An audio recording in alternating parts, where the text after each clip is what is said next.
laawol kisal ko laawol peewal e ɓantal. Bismillahi rrahmani rrahim. Alhamdulillahi rabbil alamin. Wa sallallahu wa sallama wa baraka ala nabiyyina Muhammad wa ala alihi wa ashabihi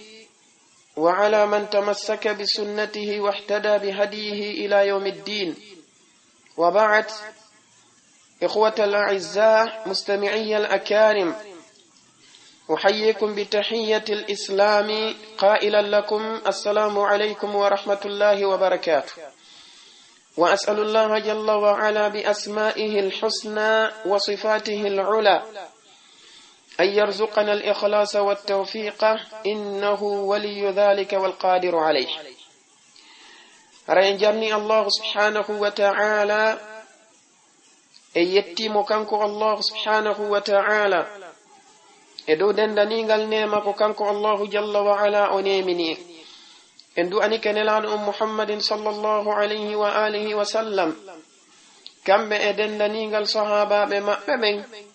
e kala neɗɗo mo tawata ko jiyaɗo e yimɓe nder suudu maɓɓe hara ko gomɗinɗo e kala artuɗo ɓawo maɓɓe ñentini oɗo sunna maɓɓe ha ñalande dargal. Hara yeso ɗum mi salmini on ko ono yesiɓɓe julɓe ngoɗo salminago islam, salminago ngo tawata ko ngoɗo woni ko shar'i nana ɗe yiyan salmodir hakkunnaji mene. Si ɗum feƴƴi haray ndeɗo jonde meɗen bi idnillahi tabaraka wa ta'ala wa bi tawfiqihi ko jende nde tawata ko nde jokkitortoɗen ruttugol ɗiɗo mereji, kañumma e ɗiɗo jiɓayeji e ɗiɗo majjereji e ɗeɗo penale ɗe tawata ko ɗe aaƴi ɗum, ɗe tawata ko ɗe foñi e ɗum oɗo neɗɗanke rafidayankejo wiyeteɗo Mamadou Ɓoyi Diallo. ɗum noon ko e nder yewtereji makko ɗi tawata ko yewtereji ɗi o waɗi kunte tati ɗi henniɗen. haray alhamdulillahi alladi bi ni'matihi tatimmu salihat, kunte ɗiɗi araneɗen e ruttiɗen ɗon bi awnillahi jalla wa ala wa bi tawfiqih. haray ɗo ko huntere tammere nde woni yewtere makko nde o wi'i nden ko nden ɗon woni ko o hombiri, ko nden ɗon wonde ruttude e ndeɗo jonde meɗen bi idnillahi tabaraka wa ta'ala wa bi tawfiqihi. e gandintinayi toɓɓe ɗiɗi ko atti en fuɗɗade bi idnillah. toɓɓere aranere nden ko unwan, kañum oɗo silsila mo wonde ruttirde mo kanko oɗo shi'ajo. unwanu on ko tathiru lisani almuta'assib arrafidiyyi wa ghaslu qalbihi aljahil almuzlim alhaqid alhasidi Mamadou Ɓoyi Diallo. ɗum woni laɓɓingol ɗengal ngal tawata ko ɗengal oɗo neɗɗo mo tawata ko neɗɗo ngatiɗo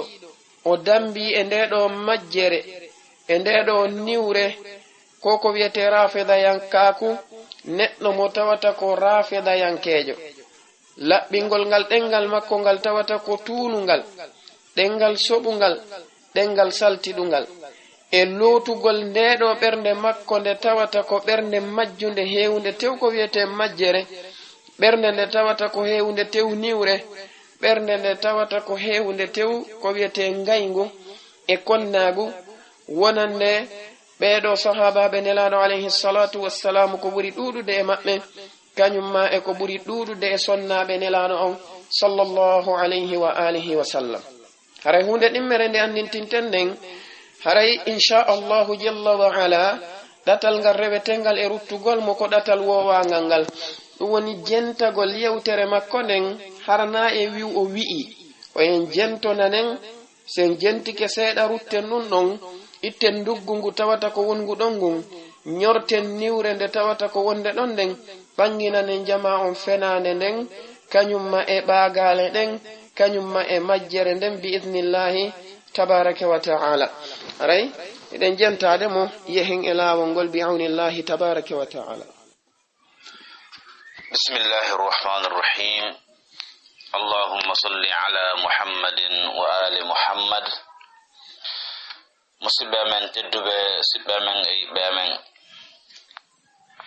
haray hiɗen hombira yewtere meɗen ko yowdiri e ɓangel ɗe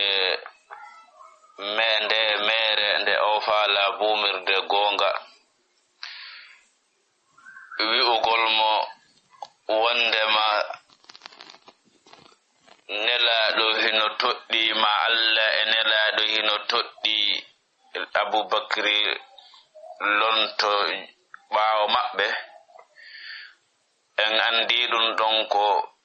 fenande fefindande sabu kanko tigi o fertiri ɗum ɗon innugol mo wondema ahli sunna en fo hino fottani wonde nelaɗo toɗɗaki inde hay goto hay fi en wi'i ɗum ɗon kadi ko kanko woni anda ko woni ɓe toɗɗaki on mo o wi'i ɗon hay nokku kono en addanimo mo nelaɗo on toɗɗi e nder deftere ahli sunna ɗen wi'ugol mo kadi wondema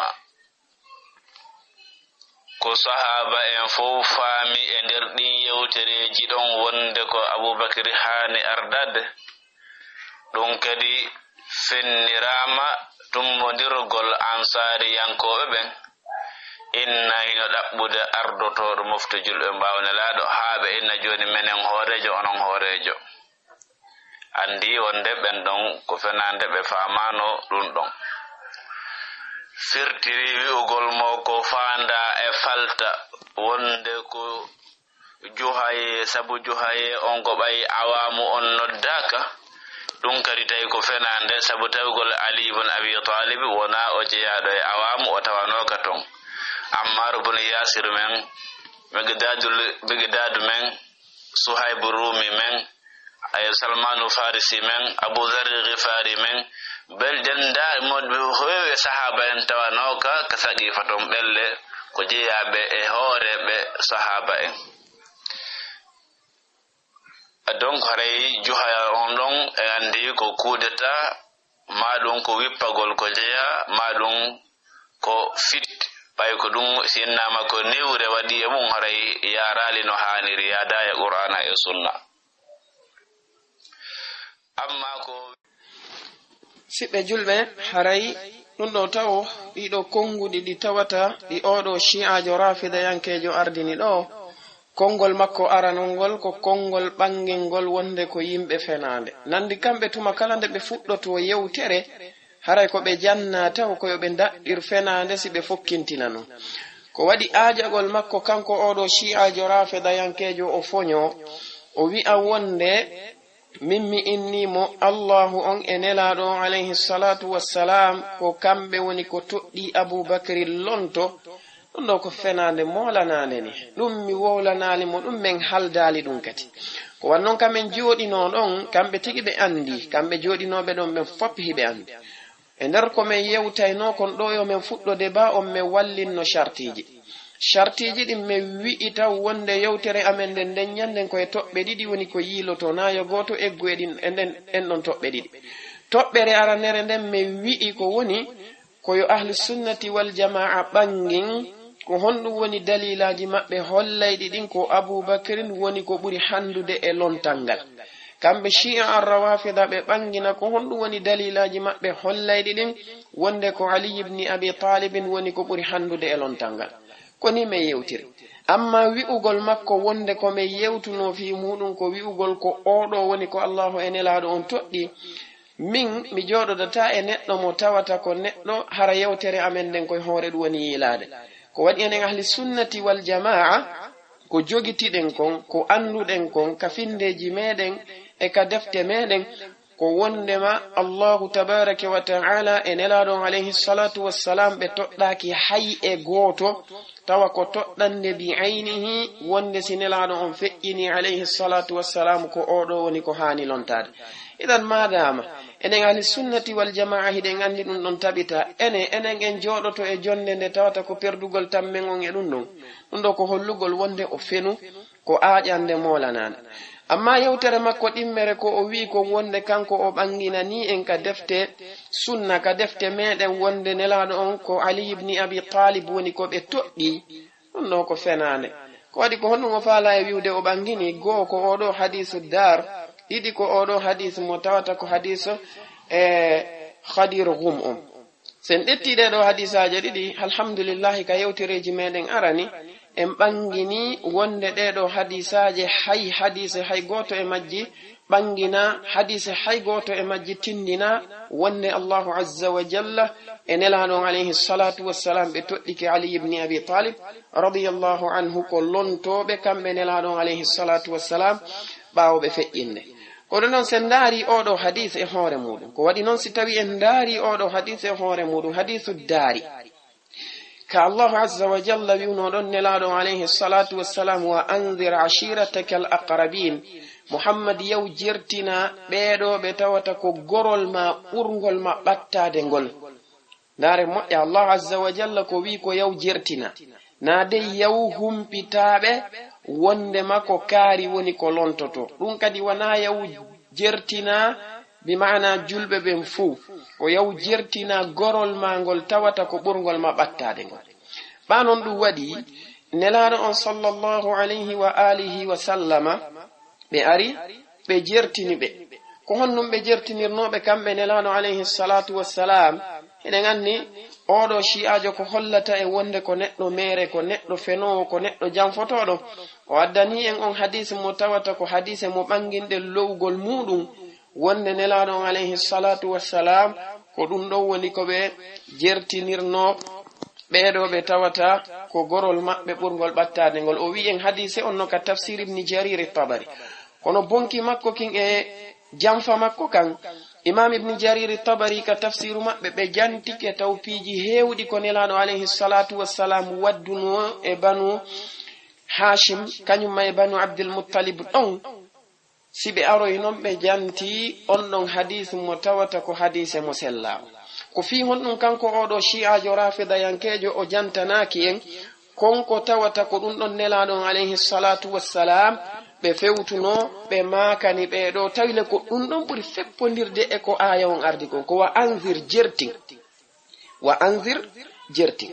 o wi en wonde no ka tafsir ibn Jarir at-Tabari o wi en kadi hadith on no ka musnad imam Ahmad joni noon janganen mo ko tawata ɗo imam Ahmad ibn Hanbal tigi ɓe fillike ɗum ɗon kamɓe e hoore maɓɓe ka musnad maɓɓe hadise ittaɗo Abdullah ibn Abbas ko honɗum nelaɗo alayhi salatu wassalamu makanno ɓeeɗo ɓe tawata ko banu Abdul Muttalib banu Hashim so yeyle kadi ka tafsir ibn Jarir at-Tabari e yeno wali dolle imakuji ɗo Abdullah ibn Abbas radiyallahu anhuma ɓe maki lamma anzala Allahu azza wa jalla wa anzir ashirataka al aqrabin بماكي أتى النبي صلى الله عليه وسلم الصفا فصعد عليه ثم نادى يا صباهاه فاجتمع الناس إليه بين رجل يجيء إليه وبين رجل يبعث رسوله فقال رسول الله صلى الله عليه وسلم يا بني عبد المطلب يا بني فهر يا بني لؤي أرأيتم لو أخبرتكم أن خيلا بسفح هذا الجبل تريد أن تغير عليكم صدقتموني قالوا نعم قال فإني نذير لكم بين يدي عذاب شديد فقال أبو لهب تبا لك سائر اليوم أما دعوتنا إلا لهذا وأنزل الله تبت يدا أبي لهب وتب ولو حديث متواتر رواه الإمام أحمد إمام أحمد بماك حدثنا عبد الله ابن نمير عن الأعمش عن عمرو بن مرة عن سعيد بن جبير عن ابن عباس قال كان الحديث أنكد بنفسه ورواه البخاري ومسلم والنسائي والترمذي من طرق عن الأعمش به إذن نقول oɗo shi'a rafidayankejo fi honɗum haɗi o jaggana en sifa ɗum ɗo ɗum ɗo le noka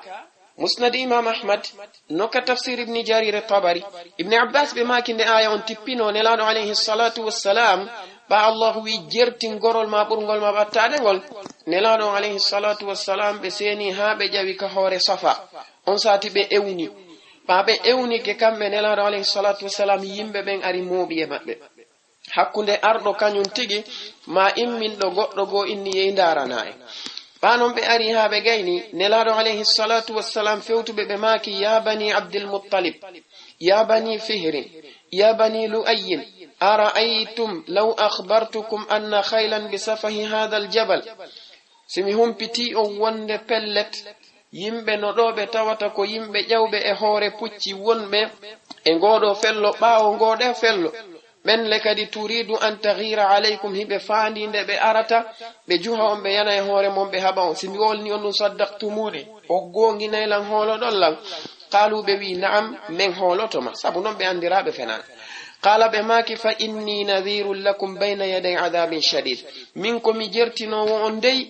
yeso lette de tawata ko lette tiidude hule Allahu tabaraka wa ta'ala kodun no be yamir wa anzir ashirataka alaqrabin fa inni nadhirul lakum bayna yaday adhabin shadid kon sati abu lahab wi tabbal laka sa'ira al-yawm ama da'awtana illa li hadha o wi wonde halaku ye wodanima ko lutti e nyallangal fo ko sina anoddirali men sina fi dum no Allahu tippini tabbati yada abi lahabin wa tab odo hadith imam al-bukhari imam muslim imam an-nasai imam at-tirmidhi no fillim no heewi no ari riwayaji buy hollayni nelano alayhi salatu wassalamu jertinno beedo jonnon kanko odo shi'ajo rafida yankejo o yey o mobani en oda hadith lowdo on holle hadith en jantike ko holli kon sanad makko on taw ko lowdo en jantike dum e kongudi mede yawtudidi dimmitel mudum en jantike kadi kanyum hadith on haysi tawi o lo haali o tindinali lontal ali ibn abi talib e moftenelado alayhi salatu wassalam fu ko wadi ko be janti be noddube ya bani hashim be gayni be maki ya bani abdul muttalib e riwaya go jonon be maki ko hombo e mo wadantam mi hunde kaari wadanam mi hunde kaari wa yakunu khalifati fikum ko wadanam mi lontoto langon e modo e riwaya go be maki wa yakunu khalifati fi ahli o wadanam mi lontoto do langon e bengure ande yimbe suudu andu e riwaya go be maki wa yakunu khalifati ba'di ido fop on do riwaya hoore mudum ko riwaya mo tata en bangini lo'ugol makko ngol Abdul Ghaffar no der ton ko on do woni mo Ibn Jarir at-Tabari be felli Abdul Ghaffar en jantike tanaji makko din e ko holli wonde ko o neddo mo tata ko lowdo wana sabu wonugol wonde ko o shi'ajo tun ma ko o yewto o fi Usman ibn Affan ellaji tun aray ka yewtireji men arani en jantike no amma hadith makko dimmo mo woni ajorde on o banginani en ka Allahu en elado on toddi Ali ibn Abi Talib radiyallahu anhu ko hadith on ka khadiruhum o faalawiwde on don kanela don alayhi salatu wassalam be ma kuno don Allahumma kabe ma kuno don man kuntu mawlahu fa aliyun mawla kala mo milati ko mi gido makko ali ko gido makko kanko odo neddo shi'ajo rafada yankejo no jeya ko bangini majjere makko ne dare moƴƴa si tawi ko fi lontal wona jantede don o wi nelaɗo moɓe ndiri yimɓe guluji temedere e nogayo joni nelaɗo alayhi salatu wassalam ko honɗum haɗi awaɓe jantade fi lontal ali ibn abi talib ngal fewdo ɓe wonno ka arafa ma haysi tawi naka ɓe ƴawno khutba arafa on ɗon joni kaɓe tippi ɗon ɓa arafa ɗon hajjuyankeɓɓe goto luttanoka ɗum kono ɓe jantaki ɗum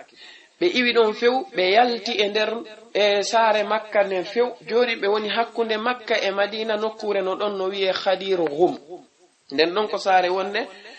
hakkunde makka e madina eno a yalti makka yo kono a hewtali madina ko homɓe ɓe luttiɗuno e muɗum ko sahabaɓe ɓe tata ko wontirnoɓe hedde ɗon iwtirnoɓe ɓaawo maɓɓe ɗon ɓe amma ɓe ya luttunoɓe to ɓen to ruttike joni noon ko ɓen ɗon woni ko ɓe makanta wonde ko ali hani lontade simi feƴƴini ko ɓen ɗon tun ɗum ɗo ko hollay ɗum en wonde shi'a haqqille ɗen no fanni ɗimmitel muɗum ngel si tawile hawri ɓaɓe inni Allahu wiya ayyuha rasulu balligh ma unzila ilayka min rabbika wa in lam taf'al fama ballaghta risalatahu wallahu ya'simuka minan nas ko ayo nelaɗo yottin ko Allahu nelirmako ko wahyina e hoore mako si a yottinali ɗum hara a yottinali nelal makko ngal ɓe wi on sati nelaɗo on noon yottini lontal ali ngal ɗum ɗo ko firtodirgol o wi en wonde nelaɗo yottinino lontal ali ngal fewndo ka hadithu dar hari on tuma hay Abu Lahabi ma yaali taw hari on tuma hay Abu Talib ma yaali taw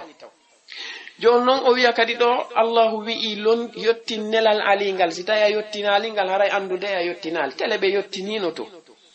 e wi'i makko ɗum ɗo ko firtodirgol si ɓe yottinino to ko onno Allahu wi'irta ɗo si a yottinali haray a yottinali ɗum ɗo ko firtodiral molanangal idan ko hollay ɗum wonde ko fenani amma kongol makko tammol ngol o wi'ingol wonne ba e wi'i ko sahaba be woni ko faami ko Abubakar radiyallahu anhu woni ko handi e lontangal o njaari e subuha makko on iblisa do e mo ba ko almami makko non e wi'ugol wonde be yabe tawata ko banu Thaqifa ben don hari fuddike toddade lontotodo be wosi tawi ben don no faamuno dum non be wattano jon non ba kambe be fuddike toddade lontotodo be on be arama be faaminama wonde ko Abubakrin hani lontade ene mesiye boy ko homboy mabbe wiuno o waye men sali ba be faaminama be hollama wonde ko Abubakrin hani lontade be wiuno be sali be wiano be sali be jabuno be wadi bay'a on be dendagal mabbe kambe ansar gilay horejo mabbe on Sa'd ibn Ubada e hore mudum سعد بن عبادة بس عمر بن الخطاب رضي الله عنه بما كان يوناردينون كصحيح البخاري كفتح الباري بما كبا أبو بكر بنتي جونغو أنغو من جونغو أبو عبيدة الجرانغو كم بأبو بكر بما كي كو أنو يو أنصار دار بيدو ديدو كلا إما بمواتنون بيعة متوتا يونغمون عمر كونو بما كونو اندر ko be fillani en non ko be maki kambe be wawata lontade laamade yimbe be tawata Abubakar no e mabbe ko wannon ko Abubakar handi e lontangal e hore dum e yi enen tigi Ali ibn Abi Talib ko jaabino kon hombo Abu Sufyan ba o yawno ha o feni o inni wonde ibn Abi al-Hadidi wonde on don ka tigi tigi ko neddo mo tawata ko sunnaajo wana shi'aajo ko ta andirta non ko fenowo o wi ko sunnaajo mu'taziliyankejo goddo wonata sunnaajo wana mu'taziliyankejo fi nafsi alwaqt yuwawata wonde sunnayankejo mu'taziliyankejo duwawata wonde non no sa inni goddo ko sunnayankejo ko bidaayankejo dido piji didi wata yaade on don ko neddo mo tata ko shi'aajo en bangini dum Imam Ibn Kathir no bangini dum karomo kojo mabbe on tigi kummi o wi'i wonde mako neddo mo tawata ko shi'aajo wonno o yahoynon ha o wontoyi neddo mo tata ko mu'taziliyankejo on don tigi no mari hakkil buri odo parce que kanko bete o wi o wonu sunnaajo ha o wonu shi'aajo ha si o wontoyi non mu'taziliyankejo e hore dum bedo deftere nde o wadi woni sharhu odo nahjil balagha mo ibn Abil Hadid wadi be wi ko wadanno dum ko ommo o wonno takko mo ministre jo mo tawato ko shi'aajo o wonno al-Alqami ko o woni ko o dabbirno mo windugol nde o windinde ko woni ko dabbirno mo windugol nde o windinde mujallad noge idan dum do ko hollugol en Ali ibn Abi Talib ko jaabino don odo Abu Sufyan ko be makuno wonde law anna si tawino menen pellet meyi ano Abu Bakrin laha ahlan ko be handube e khilafa on lama taraknahu men accidatanobe e khilafa on men jabatano be accidude mun ko ba ko dum be faami kambe sahaba be idan non ko hunde kongol makko tammongol wiugol makko falta on ko do falta enen en sifinoke ko hondum hollata falta on maana makko on ko faja'a don kadi en jantike ko honno woni Umar ibn al-Khattab radiyallahu anhu hadise baabe jantike ono shi'aajo daiman mimmi wasiyoto on wono yo yimbe sunna si tawi shi'aajo no yewtude on hadis wi'e yo jangan on hadise on gila ka o fuddi haka o lanni o janga arabu makko on taw so nata e firongo ko wadi do o hadise do en bangini no wonde ko kuntun kumbe dettibe wowli sinado Umar no sifi pop ko honno Abu Bakr lonturi be maki wonde ko gonga ko falta ay bi maana fujaa wonde ko juhal Umar sifi ko honno wonir juhanga e der hadith on be janti kambe Umar ibn al-Khattab radiyallahu anhu wono ardi non ka sahih al-Bukhari fi fillana gol en ko honno wanno habe wadi bay'a on fewndo on sa'i be maki ko piiji didi men dari do men tawi ko imma men wada bay'a fewndo on sa'i don harame yiltitaake men ara men humpito ya ontuma non bi maana men humpito ya ontuma non luttube ben walla o men accabe don men yiltito men humpito ya luttube ben me wiya joni ko yo mogodiro e fiyo bay'a o wade kambe ansari yanko ben men tawabe wadi goddo e mabbe bay'a sibe wadi non goddo e mabbe bay'a ko imma men tawtabe e hore ko on don lonti tawale na kanko handi wadi faamu amen o yaha ko on don handi ma o way men lundobe menen kadi men wadana goddo goka muhajiruna en bay'a on saati non mofteden de fecco du wada fasada hakkunde amen tawi ko men wadu kanyum bay'a on don men ara men humpito ya luttube be ay non be wadi bay'a on don Abubakar hagasi ben muhajiruna be wonnobe don fop tawti ben ansariyankobe wonnobe don fop tawti be yiltitoy be humpitoy ansariyankobe luttube ben e muhajiruna be luttube ben be fu mabbe be tawti goto e mabbe salanoki idan haray o do falta Umar filli no ko hondu woni maana mun kono ba almami modon on ben modon ka shi'a yagal ko al yahudan kejo Abdullah ibn Sabah yuharrifuna al kalima amma wadi ko woni ko hebi on shi'a ar-rawafida wonde ma haray ibn abil hadid al mu'tazili hino wi wonde ali tigi hino inni wonde masbay an Abubakar hande modum haray en andinimo ibn abil hadid al mu'tazili ko sunna mu'tazili yankejo wona shi'ajo en andinimo kadi wonde den yewtere don kadi ko wi'ande ali yewti wona ali yewti ndara inde jeyaka e deftere wiyete den hajil balaga de alaka khutabu de alaka rasail de alaka hikam ko din don woni deftere hajil balaga ne aray dum do kadi en banginino wonde odo neddo mo tawata ibnu abil hadid ko o neddo mo tawata ko o shi'aajo imam ibn kathir jantanike en dum kadhalika en hebi odo mo tawata ko kummi karamo kojo mabbe kambe shi'a wiudo wonde ko o shi'aajo wonno o wonoy non ha o murtoy o artoy kadi e ko wiete kon i'tizal o woni mu'taziliyankejo idan ko honno odo ko andirten taw ko feno ko honno neddo wonirta sunni o wona mu'tazili fi nafsi alwaqt dum do ko hollay dum en wonne ko fenane ko o woli don kon kanko odo shi'aajo ko hunde tata ko nde fenane goddo wata wonne sunna yankejo wona mu'tazili yankejo ko yimbe sunna ben e yimbe be tawata ko mu'tazili yanko ben hibe lurre hattirde lurrugol wana be findeji di tawata ko findeji goti haray nabe fedde nde tawata ko fedde wotere amma wi'ugol makko wonde ko kongol wi'angol ali be makingol wana kambe makingol yo addani en ko holli wonde na kambe makingol enen ko wi'uden mo ko fop wonde no lo'i en jantike dalilaji di wonde dum no lo'i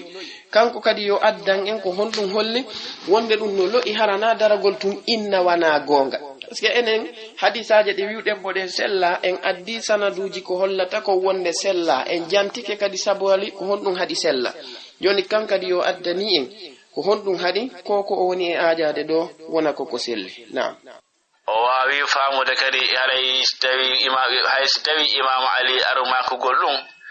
haray lundaki sabu tawgol imam ali ko wiiden konko hiwgol diina sibe tawno wonde diina kan hiwodata be wawata asimude responsibility maɓɓe e ardagol Abubakar go be jabatano hay konko ay on khilafal maz'uma don be jabatano donc sai be tertike don ko baybe tawi wonde kambe be hiwai be wawai hiwde ko nelo accirbe kon hara ye baaki fitum ben don ardi don no haadu naccir terto no be hay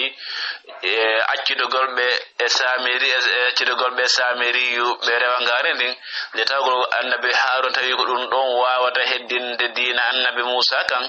o sede dibe e mudum ko non kadi ali ba tawi accido golbe dum non dum heddinde islam o accidi be mudum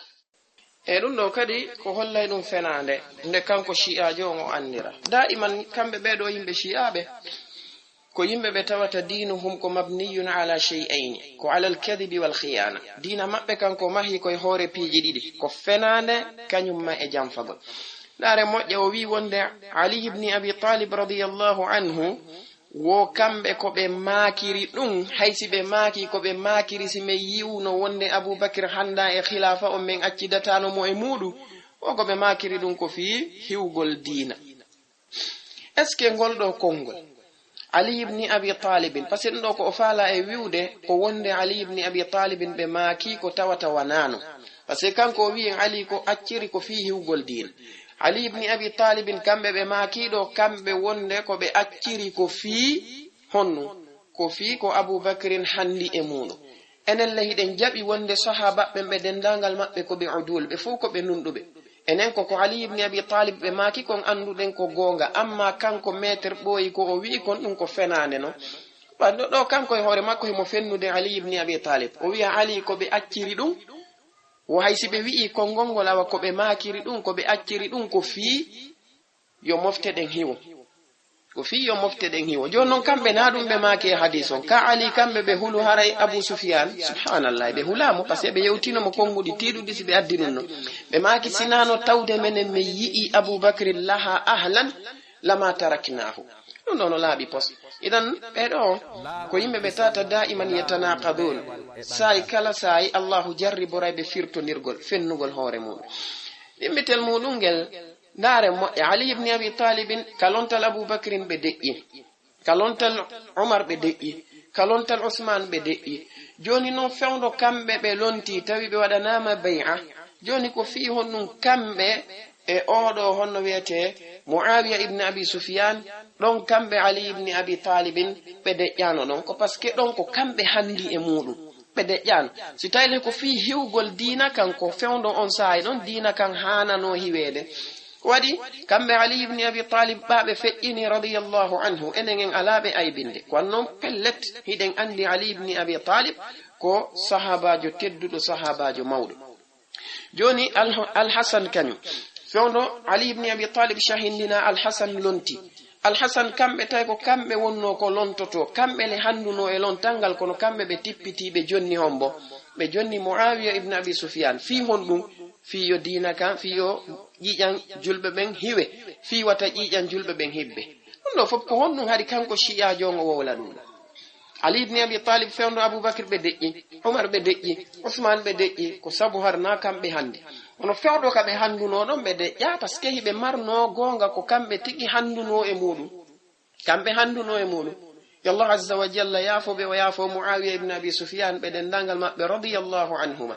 kono al hasan kambe babe lontike ka place babe mabbe kambe be tippiti be jonniti muawiya fi wata julbe be warindir hakkunde mabbe no do ko tawata konko acciraado fi wata yimbe be warindir amma wi'ugol makko kanko odo shi'a rafida yankejo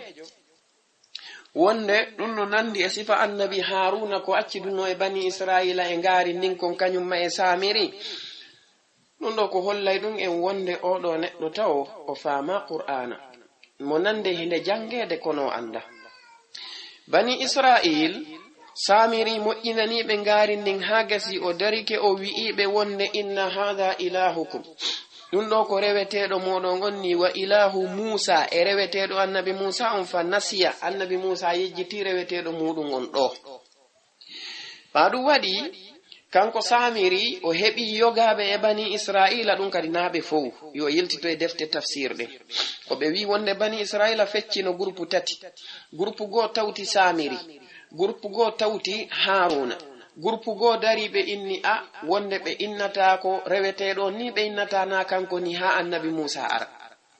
joni non be do tawtube samiri annabi haruna de'uno monsieur boy annabi haruna de'yano dalil mu allah azza wa jalla o wi wa laqad qala lahum harun min qablu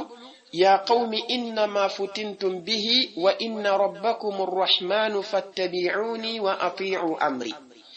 نانم موجة النبي هارون الله ويقوم دي النبي هارون ما كنينو بي وندكو أنو يمبئن ande de jomi modon ko Allah tabaraka wa ta'ala ndi ngari do wanandi rewetendi on jarri boradi jomi mon ko Allah tabaraka wa ta'ala jokkela minnela do modon on noftodol lang hara on shirkanali Allah annabi haruna banginani be ko be wonno e mun ko mere annabi haruna makani be wonde yo be jokkube est ce que annabi onno ko annabi haruna wadi do kon est ce que sayyidina ali ibn abi talib be wanno dum e lontal abubakar lontal umar lontal usman be banginanno ben wonde ngal lontal mabbe ko ngal mere wana hanungal be wama kanno ben jokkelan ko min handi e lontangal idan sen dari en taway ebbondira fe annabi haruna de jaano fankano yon non ko fi wonnun annabi haruna hari acca don jokko ya annabi musa parce ko don o majji annabi musa ba arti on zati be fewti annabi haruna be maki ma mana'aka idh ra'aytahum dallu alla tattabi'ani afa asaita amri ene haruna ko honnun haduno ma ba ayi be majji hari jokkitala kako ko mi wiwno ma ko ya lonto e mabbe moƴƴina hara abonnali ko ɗum ɗon woni ko lundida ba a yi'i ɓe majji ɓe rewi ko wona allahu hari jokkitala ko ɗo woni majjere makko ne annabi haruna ɓe jaabi honno ɓe maaki yabna umma la ta'khudh bi lihiyati wala bi ra'si ɓe maaki wonde ko ayyo nene goto am ɓiɗɗo nene am wata nangu waare anden ta nangu hoore ande kono ɓe jaabi ɓe maaki inni khashitu an taqula farraqta bayna bani israila walam tarqub qawli ɓe maaki komi huli ko haɗi mi jokkitama ko fiwata innu wonde mi sendidiri hakkunde bani israil ayi en andi ɓe wanino groupe aji tati joni si tawi annabi haruna ɗettuno gomɗinɓe ɓen ɓe yaadi e ɓen ɗon ɓe shirkayɓe ɗa luttidi e musa samiri aray ɓe fecci bani israil kono est ce que kamɓe annabi haruna ɗum haɗuno ɓe ɓanginalngol ɓe wonde ko e shirku ɓe woni haɗano est ce que ɗum haɗuno ɓe ɓanginalngol ɓe wonde ko kamɓe ɓe haani jokkude wana samiri haɗano ɓe idan haray monsieur ɓooyi ndeɗo eɓɓande nde eɓɓuɗa ɗo ko eɓɓande majjere neɗɗanke mo tawata ko mo haqqille muɗum selli harana iblisa wonde fijirde on neɗɗo o eɓɓata sifa ndeɗo eɓɓande haray jama julɓe penale makko ɗen kañum e majjereji makko ɗin no ɓangana en tun alhamdulillah nam eyi noon amma ennugol mo haray ɓay alin dartike arali fotani aboubacry ɓe aɓe landimo o inni wondema ko fi ko ñaɗo accuno kon ha aboubacry ƴetti garanti wondema o financeta ɗen jawle ɗon si wona ka nelaɗo financeynode ɗon wo donc haray e wiye makko on ɗo haray ko dartinno ali hadi o vota hari nun ko ha o anda ko honto aboubacry watta jawle ɗen donc haray ɗum ɗo kadi no wawa faminde en musidɓe tedduɓe si tawi no hara ali hino wawno no famuno ko kalo yewti en ɗo wonde ɗum ɗon kokoni aɗo ɗe ngal gollodiral aboubacry e nelaɗo ko tindin ɗum kanko londoto ma ɗum hara dalil no wodno kanko neaɗo lontini ma ɗum koko wolɗo sahaba en fof ko ɗum ɗon ɓe faami wondema haray no ali alano ka darto saabu so tawi yatuɗe goɗɗo haray haajuma ala ko honto o watta jawle ɗen ko allah en nelaɗo andi ko woni e makko ha hikkinimo yeeso donc ɗum no fof tindini wonde ali ibn abi talib ko waɗangollen ko wiyete kon alamatu istifham fi landito hoore mum fi honɗum gila l'islamu ari imam ali ko kamɓe wonte yeeso e kala ko wiyete moƴƴere kon kono ɗo ma ɓe ari taw ko ɓe yahe ɓe addoye ari ko fi andingol en wondema ɗum ɗon wona ko yowodiri e allah e nelaɗo dalil ala e muɗum haray koko o jantiɗo kanko oɗo shi'ajo rafidayankejo oɗo bay'a mo ali ibni abi talib radiyallahu anhu ɓe wadduno e abi bakrin siddiq radiyallahu anhu ɗum ɗo hino filla noka sahihu al-bukhari noka sahihu muslim so yeyi ka sahihu al-bukhari hadise on raqam makko numéro makko on ko hadise mo tawata ko hadise 3998 woni hadise guluji tati e temeɗɗe jeenayi e capanɗe jeenayi e jeetati raqam hadise on kañum ka sahihu muslim ko hadise wulure e temeɗɗe jeɗɗi e capanɗe jowi e jeenayi ɗum ɗo no laaɓi pos wondema aboubacre as-siddiq radiyallahu anhu ɓe seenino ɓe tawi ali ibni abi talibin ɓa ɓe tawi ali ibni abi talib ha gasi on saati ɓe maaki fatashahhada aliyun faqala inna qad arafna fadlaka wama a'taka allah ولم ننفس عليك خيرا ساقه الله إليك ولكنك استبددت علينا بالأمر وكنا نرى لقرابتنا من رسول الله صلى الله عليه وسلم نصيبا ننمو يكون علي بن أبي طالب كهن بأدتوري ما كان علي بن أبي طالب بودي شهادتين جمعين بماكي إنا نمني قد قمت دي عرفنا من أندي فضلك بر المانغل أن أبي بكر awa ɓawo wi wonde si ali no anduno ɗum e hino ɗo ali tigi jaabike wonde no andi nani mesiye ɓoyi wama a'taka allahu e konko allahu on okkuma e moƴƴere ɓe maki walam nanfas alayka khayran saqahu allahu ilayk menen min puuɗodirta e maɗa mi wippotako e maɗa moƴƴere nde Allah subhanahu wa ta'ala soggi e maɗa ɗum woni oɗo khilafa ɓe maki no walakinnaka stabdatta alayna bil amri wa kunna nara li qarabatina min rasulillahi sallallahu alayhi wa sallam nasiban kamɓe Ali ibn Abi Talib ɓe maki no wonde ko pellet kamɓe ɓe yi'i wonde ɓadama ko ɓe yimɓe ɓe tawata ko ɓe ɓattiɓe nelaɗo alayhi salatu wassalamu ka enɗal awa ɗum holli hiɓe mari geɓal sabu ko tawi kon ɓe ɓatti nelaɗo on sallallahu alayhi wa alihi wa sallam kamɓe Ali ibn Abi Talib e nder ko ɓe woni jantade ɗum kamɓe Ali ibn Abi Talib ɓe makirini hatta fadat ayna Abi Bakrin ha gite Abu Bakr ɗen ɗiɗi ɗe wulli ɓe maki falamma takallama Abu Bakrin ma Abu Bakrin kamɓe kadi ɓe ɗetti yewtere nden ɓe maki qala ɓe maki walladhi nafsi biyadih mi wondiri Allahu mo wonki anki woni e jungo mum la qarabatu rasulillahi sallallahu alayhi wa sallam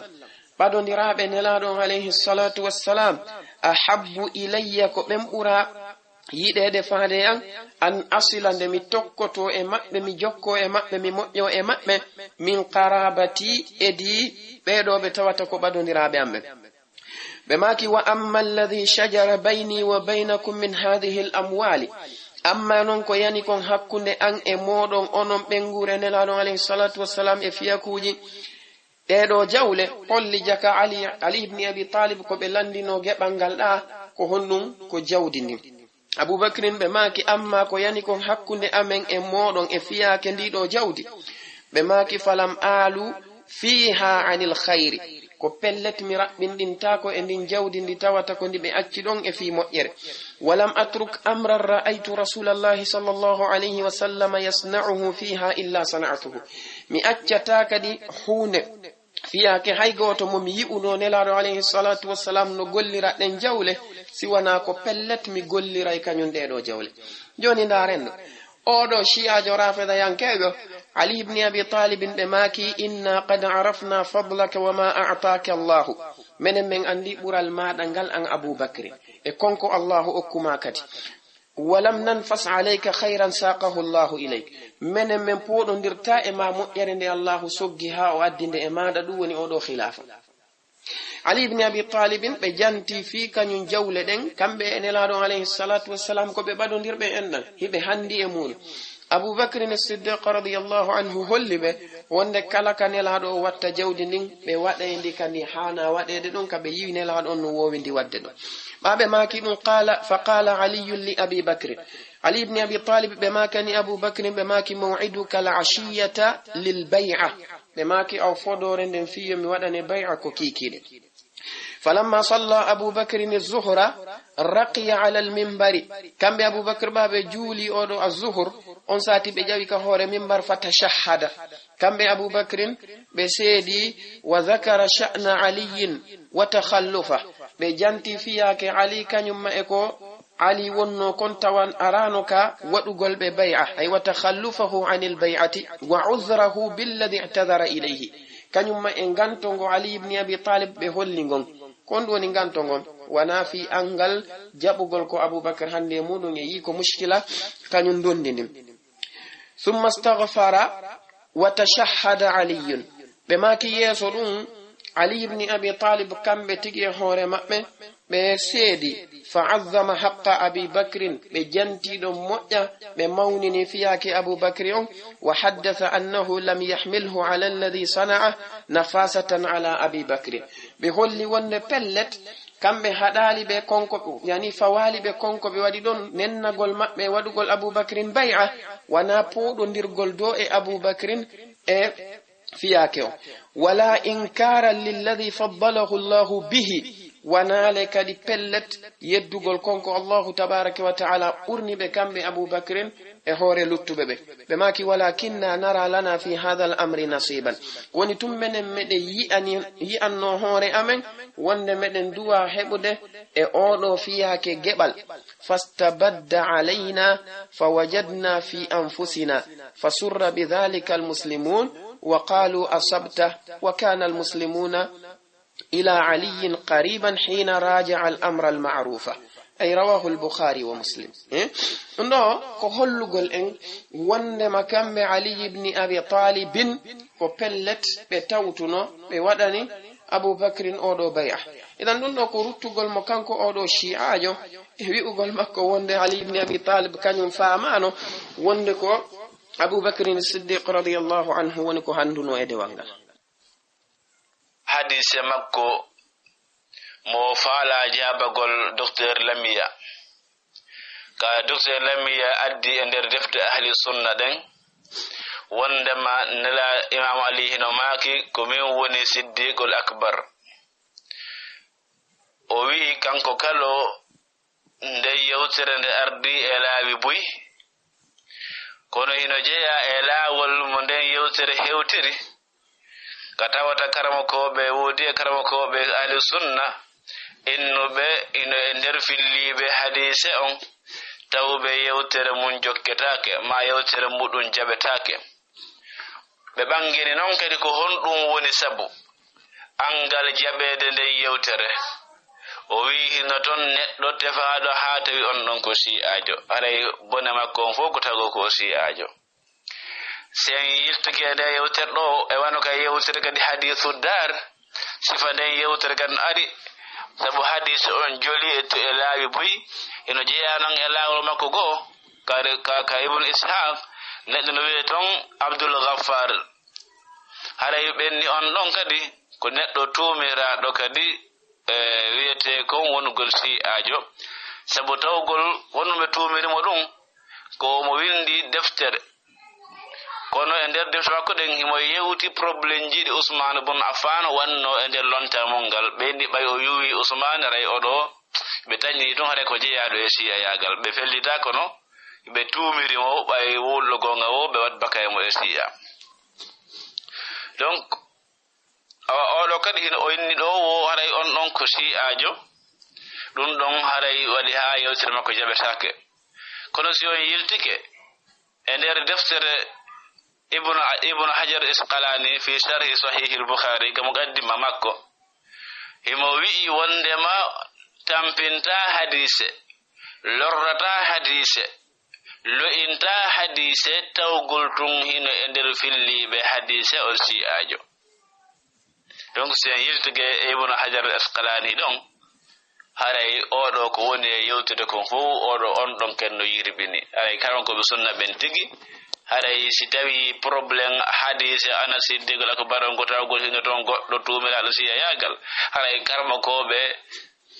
ɓe hoolorɗon ɓen wono sarhuɗo sahihul bukhari ibnu hajar asqalani o wi ɗum wawata tampinde hadise ɗum hatta hadise on konte ko selluɗo donc ɗum ɗon haray wona probléme hay ka ahli sunna na noon fi kalawal ahlul bayt alayhimu salam haray ɗo kadi kanko oɗo shi'ajo ndeɗo fefindande makko fiyake oɗo siɗɗo makko wiyeteɗo Lamia oɗo Lamia taw ko rajulun ajhalu min himari ahlihi oɗo min mi yali shi'ajo lagine ɗo taw majjuɗo ɓuri oɗo wiyeteɗo Lamia wonon ko neɗɗo mo tata ko foñotoɗo o fenay moƴƴa haysi mo jangude ayeje qur'ana kadi o jangirayde ko no tawata sella few sa waddi e makko deba a tampira façon honɗum so fuɗɗike aya ko be wallitoɗamo aya on timma ma waylitanamo aya on ko waɗi noon no o wowlirta noon a nanay tun tawa oɗo ko neɗɗo mo tawata ko neɗɗo mo ɗimpiji wancinaka noppi muɗum o meeɗaɗi yiwde kadi windi jon noon oɗo hadise mo tawata komo kañum Lamia adduno fi muɗum woni oɗo hadise mo ɓe inni wonde Ali ibn Abi Talibin ɓe maaki ko min woni siddiqu al akbar oɗo hadis Lamia wi wonde hadise on no ka sunan ibn Majah hadise on no ka sunan ibn Majah ko non woniri himo nder ton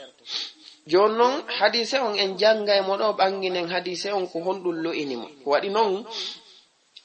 kanko oɗo neɗɗo monsieur ɓoyi ɗo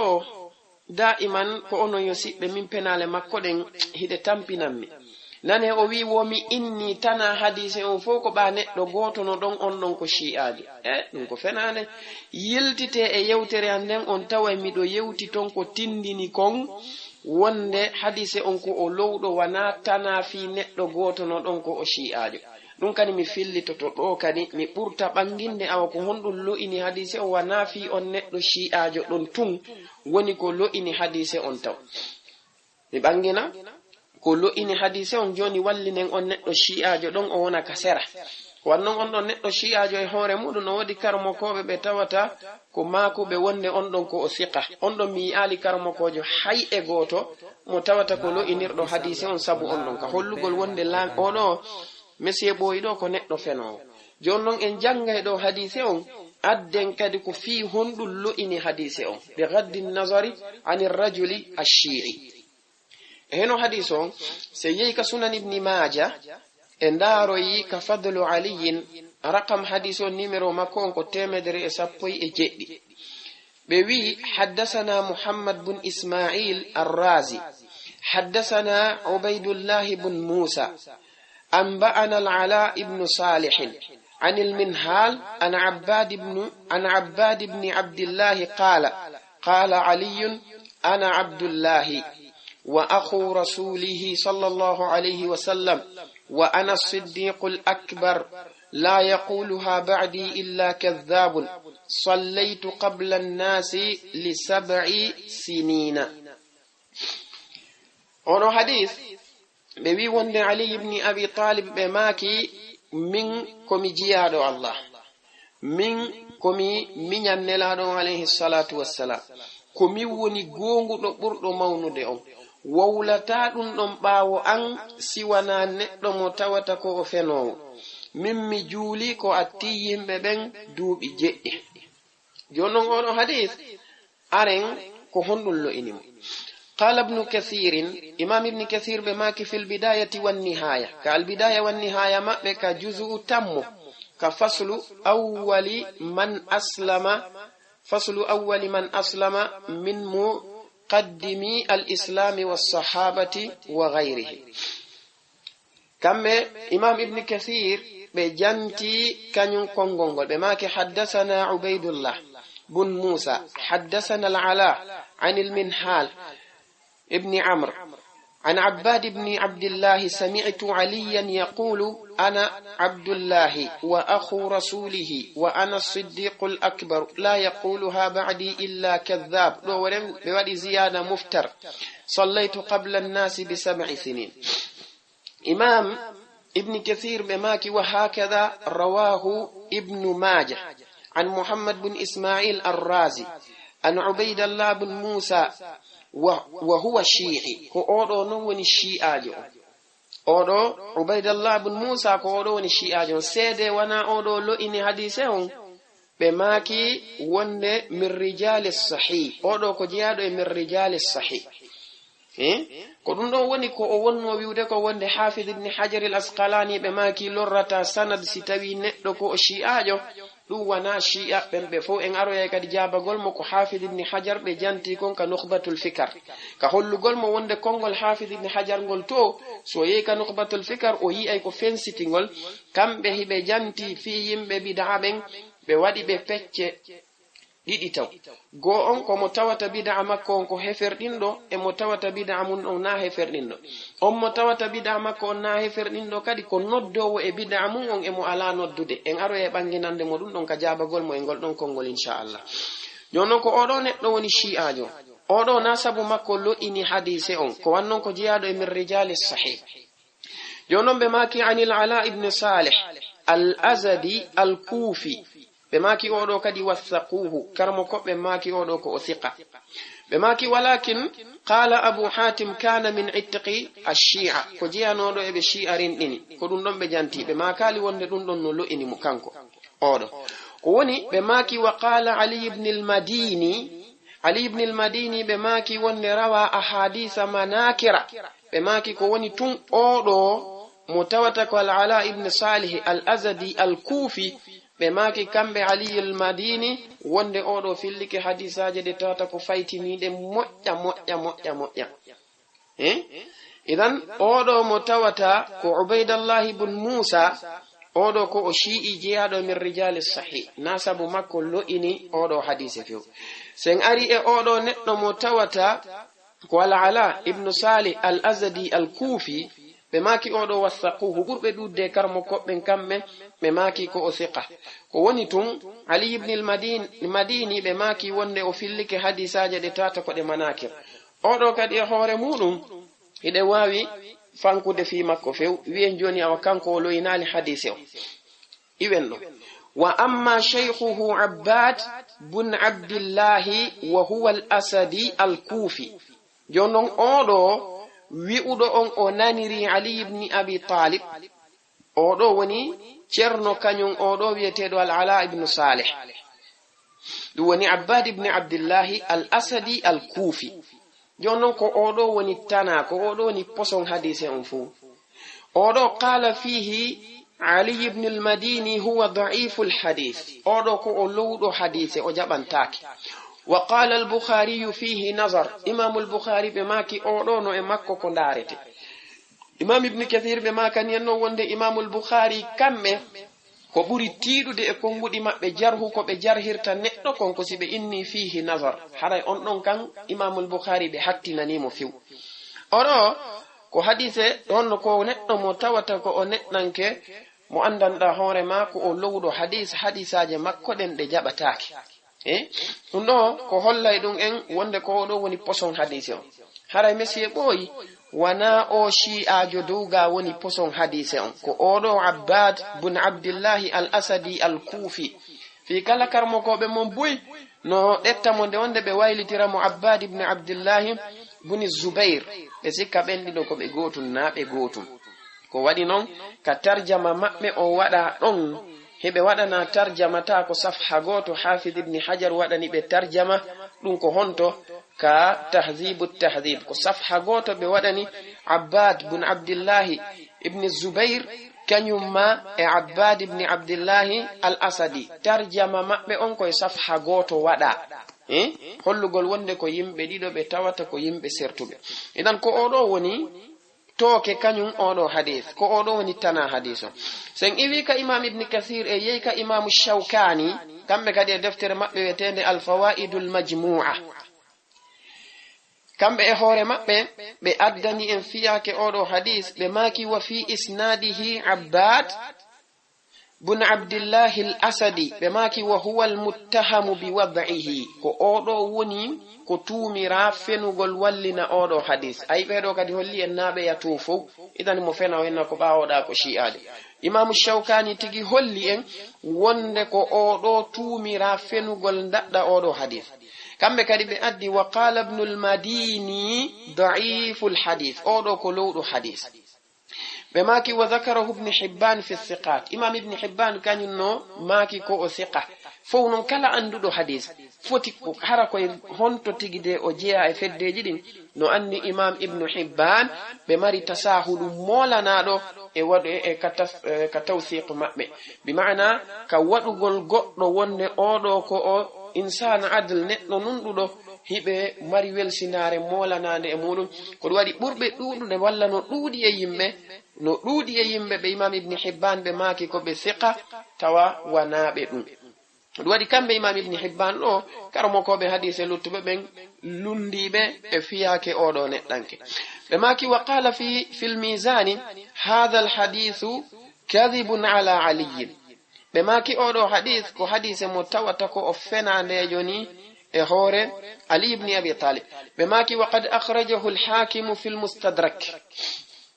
sahibu al-Mizan wi'i wonde imam al-Hakim yaltinimo ka Mustadrak ɓe maki sahihun ala sharti ash-shaykhayn ɓe maki mo selli hoore shartiji Bukhari e Muslim ɗin kono wa ta'aqqabahu adh-Dhahabi imam adh-Dhahabi arti ɓawo maɓɓe bi anna Abbadan da'if ɓe maki Abbad ko o lowɗo on ɗon jeyaka e sharti kañum as-sahihayn e andi eno imam al-Hakim tigi ko honto ɓe heɓi mushkila on ko oɗo mo tawata ko Ubaydullah ibn Musa oɗo ko jeyaɗo e min rijal as-sahih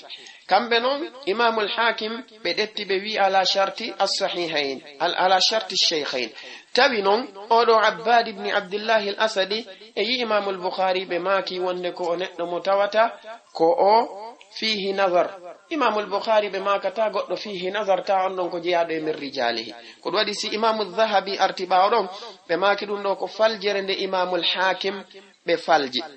sen iwi ɗon en ari alhafid ibni hajar al asqalani tigi e hoore mum ɓako ɓeɗo o woni e wiide ɓeɗo no wi shi'ajo sinati e hadise haray lorrata ayno hafid ibni hajar tigi al asqalani kamɓe e hoore maɓɓe hiɓe lohini kañum oɗo hadis hiɓe lohini kadi oɗo neɗɗo wiyeteɗo abbad ibni abdillahi al asadi ɗum daren ka tahdibu tahdib maɓɓe sen ndaroyi في أولو عباد بن عبد الله الأسدي الكوفي بماك روى عن علي وعنه المنهال بن عمرو بماك قال البخاري فيه نظر بماك إمام البخاري ماكي نو إماكو كندارته وذكره ابن حبان في الثقات إمام ابن حبان كان ببي في الليمو بجانتيمو يمبي بتوتا كهولني ببين إن جانتك فيها ابن حبان ونغن سنغ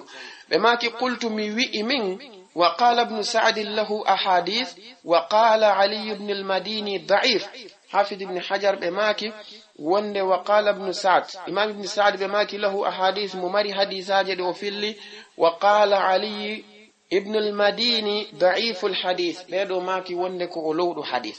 وقال ابن الجوزي إمام ابن الجوزي بماكي ضرب ابن حنبل على حديثه أحمد بن حنبل بتبي هوري أورو حديث مكو كاوي دون عن علي أنا الصديق الأكبر وند علي بن أبي طالب بماكي كميوني الصديق الأكبر وقال كم إمام أحمد بماكي هو منكر بماكي أورو حديث هوري مكو كو منكر أسله وقال ابن حزم إمام ابن حزم بماكي وند هو مجهول أورو حديث كو حديث متوتك أولودني أسله فيه أورو كو رواية andi ɗo ko be feññina nen mo wonde o fenu wana sabu shi'ajo on ɗa woni ko lo'ini hadise o aro en kadi e tariqa gomo hadise on ardi mo tawata ko mo addulabi ɓe filli ka deftere maɓɓe wiyetende alkuniya wal asma ɓe addoy to ka jusuɗin mo rakam safha on ko 904 numéro on ka ɓe janti hadise on ɗon ko ɗum woni بمعنى نمرو ولورة التامة جوبي اتشابن جيتتي اجئدي ببي حدثنا زياد بن يحيى أبو الخطاب قال حدثنا نوح بن قيس وحدثني أبو بكر مصعب بن عبد الله بن مصعب الواسطي وقال حدثنا يزيد بن هارون وقال أنبأنا نوح بن قيس الحداني قال حدثنا سليمان بن عبد الله أبو فاطمة قال سمعت معاذ العدوية تقول سمعت علي بن أبي طالب يخطب على منبر البصرة وهو يقول أنا الصديق الأكبر آمنت قبل أن يؤمن أبو بكر وأسلمت قبل أن يسلم أولو أي أولو طريقة قد أولو طريقة متوتة كطريقة أرض immorde e oɗo neɗɗo wiyeteɗo Sulaiman bun Abdillahi himo jamma laqab makko walla kunya makko on ko Abu Fatima Sulaiman bun Abdillah oɗo non ko oɗo kadi woni tooke oɗo riwaya kadi ko oɗo woni tooke makko ko kanko woni ko lo'ini woni sabu lo'ugol kañum oɗo riwaya wonnon kanko e hoore makko karamokoɓe ɓen no janti fi makko ko hollata wonde ko o neɗɗo lowɗo ko neɗɗo mo tawata o jaɓantake konngol kanko oɗo neɗɗanke few kañum oɗo Sulaiman mo tawata ko Sulaiman bun Abdillahi Abu Fatima ko neɗɗanke mo tawata Imamul Bukhari rahimahullah hebe holli ka tarjama makko ka be wadi non tarjama makko kanko Sulaiman bun Abdillahi Abu Fatima al-Harithi sendari ka deftere mabbe wiyetende at-Tarikhul Kabir kambe Imamul Bukhari ka mujallad tammo sengo derol no gayi e tati be janti tarjama makko o raqam mudum on ko sengo derol wulure e temedde jeetati e cappanɗe tati e jowi be janti kanyum hadisi on hagasi be janti kanyum Sulaiman bun Abdillah be maki an Mu'adhat al-Adawiyya sami'tu Aliyan ana as-Siddiq al-Akbar qalahu Bishr bun Yusuf an Nuh bun Qais سمع سليمان وقال لنا موسى حدثنا نوح حدثنا سليمان أبو فاطمة عن معاذ بمثله إمام البخاري بماك لا يتابع عليه أولو كنت متاتا أجوكتاك أو حديث مكولو ولا يعرف سماع سليمان من معاذ بماكي وند ولا يعرف سماع سليمان من معاذ عندك وند سليمان أودو بن عبد الله أنانيري معاذ كان كل بي وكو معاذ أنانيري أندو وي نانيري علي بن أبي طالب هولي وند كو حديث مسلا كان كو أودو نتنك كو وي إكم wonde o naniri oɗo ko hunde nde tawata ko fenande wana tabitunde idan oɗo Sulaiman e hoore muɗum si tawi hawri en ndaari alhaali makko on ko neɗɗanke mo andanɗa hoore maɗa ko ko o jantiɗo ko fenande molanande wi'ugol makko wonde o naniri oɗo Mu'adha mo tawata o meeɗa mo nanirde ɗum tun hollay e wonde hadis on ko hadis mo tawata ko hadise fenandejo idan haray laabani e wonde koko o aajiɗo kanko oɗo neɗɗanke holli e wondema ko pellet hadise on wana fi shi'ajo o woni ko lo'ini hadise on amma al-Hafiz ibn Hajar al-Asqalani ko wi ko wonde ɓe maaki hadise lorratamo fi ko shi'ajo woni e sanad makko on ɗum ɗo yo yiltito ka nukhbatul fikari o ndaara ko ɓe janti fi yimɓe bid'a ɓen kon kambe Hafiz ibn Hajar be maki yimbe bid'a ben no fecci pecce didi ko mo bid'a mudum heferdini e mo bid'a mudum heferdinal mo bid'a mudum heferdini on don deja en ala hay tampintinade fi on don joni are mo bid'a mum heferdinal be maki si bid'a makko on heferdinali mo ko hakkunde noddowo e bid'a mum e mo noddata e bid'a mum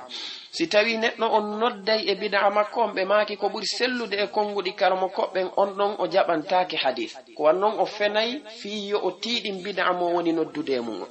amma si tawi o noddata e bid'a makko on ɓe maaki on ɗon si tawi himo nunɗi e ko lutti kon ko o jaɓanteeɗo ɓe maaki si mo nunɗi e ko lutti kon ko o jaɓanteeɗo ɗum ɗo ko honɗum hollata en ko wondema ko Hafiz ibn Hajar al-Asqalani be janti to hibe wadi tafsil mudum daren ka nukhbatul fikr hibe janti don ko yonata idan haray dum don si inna ma neddo bid'a foti ko shiyajo foti ko sufiyankejo foti ko kharijiyankejo si o nodda e bid'a makko hadith makko on ettataake si tawi ko kanko tu woni ko hertori hadith on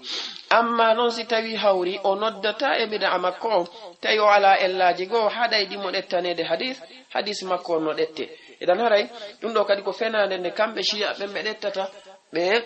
wi'a wonde Hafiz ibn Hajar no hubintini fof haray dum don be hubintina fof jama on no hani wadde tanabbuhu e dum kanko e hoore makko no jiya e ko itti dum e mudum karmo ko be mabbe ko wadi mi yidum ka karmo koji mabbe go yewti fi mudum na'am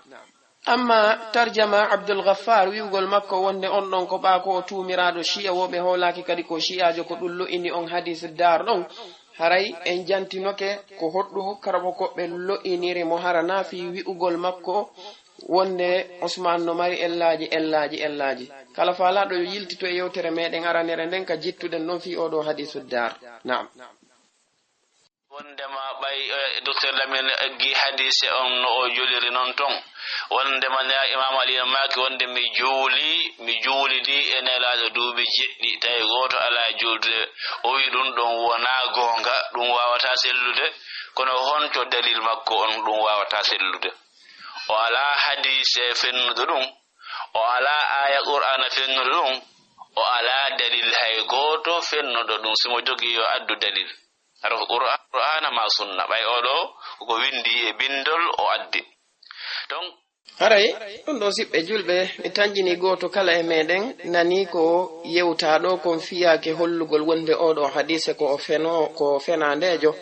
wana hadise mo tawata ko selluɗo wana hadise jolɗo e Ali ibn Abi Talib radiyallahu anhu na'am aray ba ko dalil o landi ɗum ɗon alhamdulillah en addanimo ko holli wonde no loyi joni noon hiɗen ɗaɓɓirimo kanko kadi yeru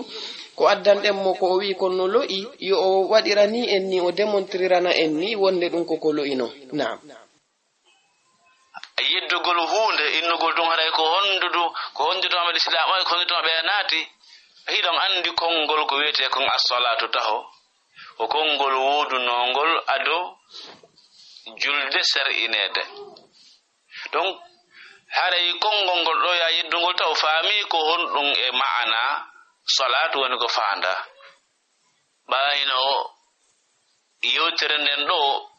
hino waawa wonde imamu ali ibn abi talib ko kamɓe e nelaɗo seno dayno ka gaari hira alal islam si nelaɗo seninoke ton ko seydina aliya naɓanaynoɓe nafakka donc nelaɗo go setano ha gaari hira ko rewgol allah subhanahu wa ta'ala imamu ali ibn abi talib kanko e nelaɗo wonnoto donc hari yimɓe rewde ton allah yoni noon o ngal dewal yewtangal ɗo mi rewidi allah mi rewidi nelaɗon allah duuɓi jeɗɗi ko adol islamu ɓa hari kamɓe wondi ka ko ɓawol islamu an hay fus ataskaki e muɗum anduɗa taw e nde wona gonga siko ɓawol islamu kadi a heeɓi dalil e nder deftere ɗe wiya alano selliɗen bal hadise on a tawi ko selluɗo ɓa karan ko emon ɓe inni ko wiwɗa wondema ko ella kon na ella noon haray hadise on no selli o wiima awami juuliɗi enira duuɓi jeeɗiɗi aɗo goɗɗo go juuldude maɓɓe haray kono yejjirta ɗum ɗon ko inu gotum na gonga san dalil honto dalil ma e deftere honde haray na yeddirgo tun hunduko a yeddire dalil naam haray ka yeddirgol ɗum ɗon dalil ko hunde nde tawata ko hunde newinde wonon e yii hadis on e hoore makko ɓe wi'i ka sakkitode hadis wonde ali ibni abi talib woɓe maaki sallaytu qabla nnasi bi 7 sinina min mi juuli ko atti yimɓe ɓen mi juuli ko attiɓe duuɓi duuɓi jeɗɗi miɗo attiɓe juulude ɗum ɗon si tawi hawri e taskike ɗum ɗo ɗum ɗo no jiya e ko ɓuri mawnude ko hollata en wonde kañum on ɗon hadis ko hadise mo tawata wana selluɗo no tindina ɗum ɗon wonde hadis on e hoore makko se ndaari matnu makko on zahir makko o yoni ko hollata en wonde kañum hadis on ko o fenande ndaare no ardi noon riwaya go tariqa go ɓe wi wonde ali ibni abi talib ɓe maaki eno taw hadis on noy taw an ala ibni salih عن المنحال بن عمرو عن عباد بن عبد الله الأسدي عن علي جوني دو ترتد إنسان دون فيو وقال بماكي أنا عبد الله وأخو رسول الله أنا الصديق الأكبر وما قالها أحد قبلي وما يقولها إلا كذاب مفتر ولقد أسلمت وصليت قبل الناس ب7 سنين وبماكي من مسلمي mi juuli atti yimɓe ɓen duuɓi jeɗɗi joni koko woni wiwde ɗo wonde en tefali andugol si tawi ko ado islamu on e si tawi ko ɓaawo islamu on c'est-à-dire oɗo neɗɗo ko neɗɗo majjuɗo e mo ɗaɓɓude acrobasiji inna wonde haray salatu on ɗon ko faanda no wawi wonde on ihtimal makko ɗon taw wallahi ɗum kanko tigi o fellita o anda wiwgol no wawi wonirde ni ma no wawi wonirde ni ko hollugol anda ko woni wolde o fellita kadi no wawi wonirde ni no wawi wonirde ni ɗum ɗo ko hunde nde tawata ko hollande wonde ko neɗɗo mo tata ko o hayruɗo ko neɗɗo mo tata ko o weemuɗo insani yatahayyar so noon si tawi mo fellitino gotum ɗum o wiya noon ko hunde kaari ɗimmitel muɗum ngel o wi en wonde joni no wawi wonde ko atti islam awa si tawi o wi en ko atti islam haray oɗo riwaya no fenni mo ko waɗi ko ɓe wi ɗo wonde walaqad aslamtu mi silmi wa sallaytu qabla nnasi bi 7 sinin gomɗi mi silmi mi juuli ko atti yimɓe ɓen duuɓi jeɗɗi ene ali haray ɓe silmu ko atti islam nego e monsieur ɓoy ɓe silmu ko atti hay nelaɗon islam arde ɓe haray ɗum ɗon holli a fenay wona ɗum ɓe faandi si tawi hawri ko ɗum ɗon ari e hadise on ɗo telebada na kamɓe ali maaki ɗum few joni noon wona ɗum ɗon woni ko faandaɗo ko waɗi heno ko wiya ko walaqad aslamtu gomɗi mi silmi wa sallaytu mi juuli qabla nnasi ko watti yimɓe luttuɓe ɓen bi 7 sinin holli jaka ko ɓawoɓe silmude na attoɓe silmude an hiɗa naɓa en ɗo wiwgol nelaɗo ɓe seno tono ka garu hira hari ɓe rewoyayno allahu ko wiya nelaɗo alayhi salatu wassalam seno tono ko garu hira kana yata'abbad ko honɗum ɓe rewirayno allahu ton ko ɓe taskotono ɓe ndaara tagoreji ko allah subhanahu wa ta'ala tagi kon ɗum ɗon hawnaɓe ɓe miijitora ɗum ko ɗum ɗo karmo koɓe wi dewal nelaɗo on foppa alayhi salatu wassalamu ka fammere to wona julde hay e hunde sina ɗum si tawi goɗɗum ngo no wodi addanimen ko honɗum ɓe wonno wadde to ɓaɗa vala wiwde men wonde awa julde nden si innama ɗo julde haray ɗum ko dewal ngal ko ɓe rewayno allahu konka fammere ton dewal hongal ɓe rewayno allahu ko taskagol tagoreji allahu ɗin ɓe wonno wadde kono hay mo nani yewtere ma nden o ta ya weemi woni a ronku heɓude ka jogitoɗa joni noon jogitiɗa suudu mari jaaw inna awhanal buyuti la baytul ankabuti joni noon ɗo holli taw oɗo riwaya no holli e wonde naako atti islamu walaqad aslamtu gomɗimi silmi wa sallaytu mi juuli qabla nnasi ado yimɓe ɓen bi 7 sinina duuɓi 7 jono en andi ko ɓawo islam jama julɓe ali ibni abi talib ɓaɓe silmi ɓe silmi ene konko ɓe silmi ɗon kamɓe ɓaɓe silmi wonno duuɓi 7 si sahabajo go naati islam no en fop hiɗen andi ko fenande hay kamɓe shi'a hiɓe jogiti ɗum no ko fenande kanko tigi messie ɓoye mo jogiti ɗum non ko fenande go ɗiɗi on ɓa ali ibni abi talib ɓe silmi ene julde nden joni si tawi hawri en naɓiri ɗum ɗo ko du'a sen naɓiri ko du'a awa mi du'ike ko atti yimɓe ɓen duuɓi 7 ɗum ɗo le pellet ɗen andi ala wajhu istidlal ala ɗo mi du'ike ko atti yimɓe ɓen duuɓi 7 ɗum non kon ɗon nafoore nde ɗon kadi le wawata sellude ko waɗi noon ɓe natal islam woni duuɓi 7 si goɗɗo go naati islam si tawi le yaari julde nden ko julde nden tigi faanda en andi julde nden ko yitande sappaɓere woni ko farla ko honno ali naatirta islam ɓe wona julde nden farle kamɓe ɓe juula duuɓi 7 si sahabaɓe luttuɓe ɓen noon fuɗɗo juulude ko haqqille neɗɗo hombo jaɓata ɗum ɗo holli en wonde oɗo neɗɗanke ɓooyi ko neɗɗo majjaɗo diina mo haɓɓiti noon kadi fenande wontay goonga mo haɓɓiti fenande wontay goonga andi ɓe wi'i wo leggal ko ngal neeɓi wo ko ngal neeɓi e nder caangol e nder ndiyan e nder maayo leggal ngal wontata norawal aduna on fuu leggal ko ngal neeɓi wonde ka nder ndiyan ka nder caangol ka nder maayo leggal ngal wontata nora awo fenande ko nde woni fenande wo ko nde woni fenande messie ɓoyi nde wontata gonga ɗum hay sa etaki no aywa sa wi jandi wonta e kanŋe a etoto haaronka wawata wonde ko ɗum ɗo wonma heɓude nam ɗugol mo wo haray nde yewtere ɗo nde ɗo haray ko ali ibn abi talib yewtide ko kanko inni ko min woni ɗum ɗo siddigu ko min woni ɗum ɗo e pourtant noon aboubacry kañum ko nelaɗo o maaki kanko woni siddigue tawi e wi'e makko on ɗo hino wawa wonde yewtere ali nden ko fenande haɓe ali hino wawi wolde fenande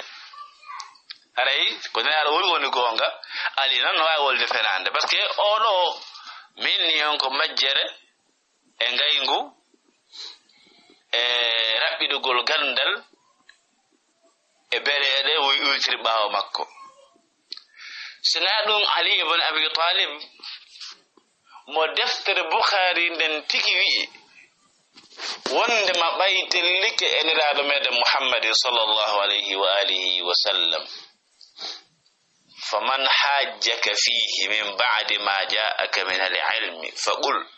ta'alaw nad'u abna'ana wa abna'akum wa nisa'ana wa nisa'akum wa anfusana wa anfusakum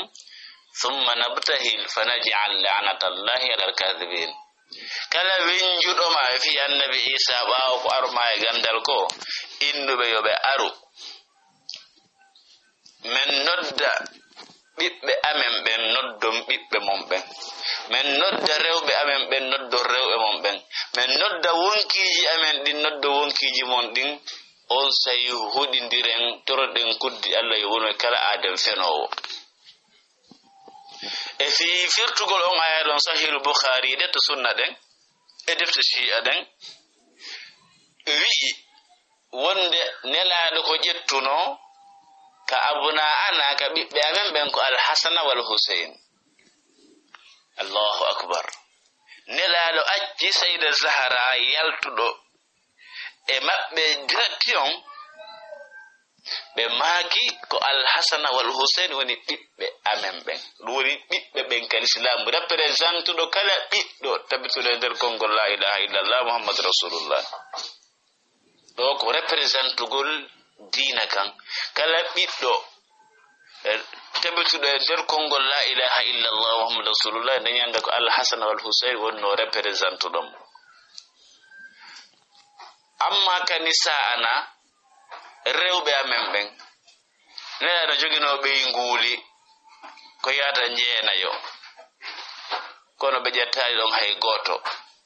ɓe ƴettali ɓeyngu sahabaɓe ɗo hay gooto ɓe ƴetti geɗal maɓɓe wi'eteɗo fatimatu zahra ɓe maaki ko oɗo woni rewɓe ɓen kamen ko fey ko oɗo woni wawowo représentude kala debbo kal islam seyda zahra woni représentude kala debbo kal islam wa anfusana ɓe maaki wonkiji mon ɗin kadi allahu akbar ɓe addi ali ibn abi talib bukhari tiko wi o ɓe ƴetti imamu ali tawi ko honɗum ko représente ɗo anfusana ko o woni wonki nelaɗo kin ko o woni représente ɗo kala ko fofata kal islam allahu akbar imamu ali ɓe maaki kanko woni wonkiji amen ɗin wonki nelaɗo kin représente o kala wonki fofuho e nder la ilaha illallah ko ali wonno représentant muɗum sahihil bukhari donc oɗo simo wawno famude wonde ali ko nafsun nabi o wawatano wi'ude wondema ɗumɗa ko ali woli ɗumɗa ko nelaɗo woli sabu ali e nelaɗo ɓe lundodirta sabu ali wiyata ko min nela maka o way ɓayi o wiyata ko min hara o heɓa ali ɗum ɗo dalil Allah e nelaɗo siɗa anduno ali ibn abi talib wona fenande bakaynoɗa e makko ɗum ɗon ko ali wowli ye kere ɗum ɗon ene wawi wonde fenande ɓay ko ali wowli allahu akbar takadu samawati yatafattarna allahu akbar awa imamu ali ibn abi talib minen ko men ɗaɓɓitata ko haa si tabiti ali yewti wona fii ko ali wowli hino wawa wonde fenande o woye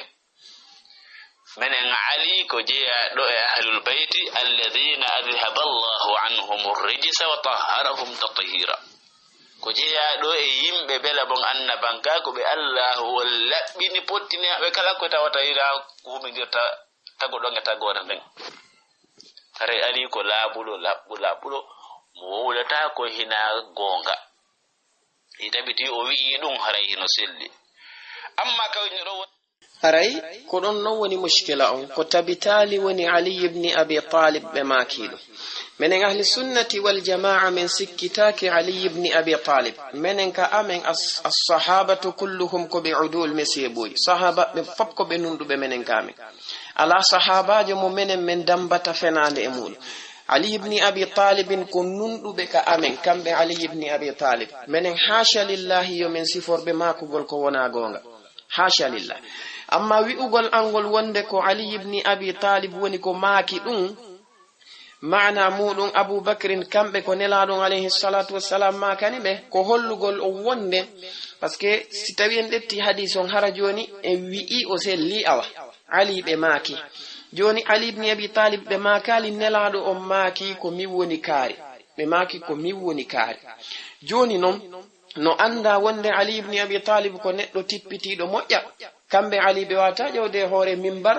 ɓe wowla sifa ɗin ɗon piiji yeeso jama on ko mi woni kaari ko mi woni kaari ko mi woni kaari kamɓe ali ibni abi talibin ko ɓe tippitiɓe moƴƴa ko ɓe neɗɗanke mo tawata ko yankiniɗo moƴƴa radiyallahu jalla wa ala anhu wa ardah ko mi jantori ɗon mi inni hay si wi'i ɗum ɗon joni haray awa ko ali woni ko maaki ɗum amma aboubacrin kamɓe ko nelaɗon tigi alayhi salatu wassalam makuno wonde ko ɓe siddiq ndare moƴƴa hadis on no ka sahihu muslim hadis ittaɗo e anas ibni malik ɓe maaki nelaɗo alayhi salatu wassalam ƴawi ka hoore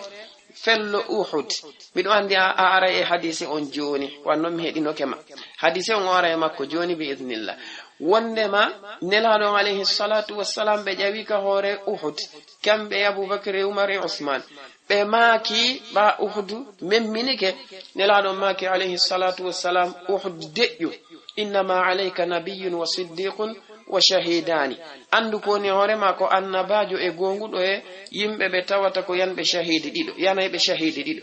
jonnon o detto akrobasi molanaado mo nanoyte mo enna e wonde wo nabi e siddiq fo ko nelaado on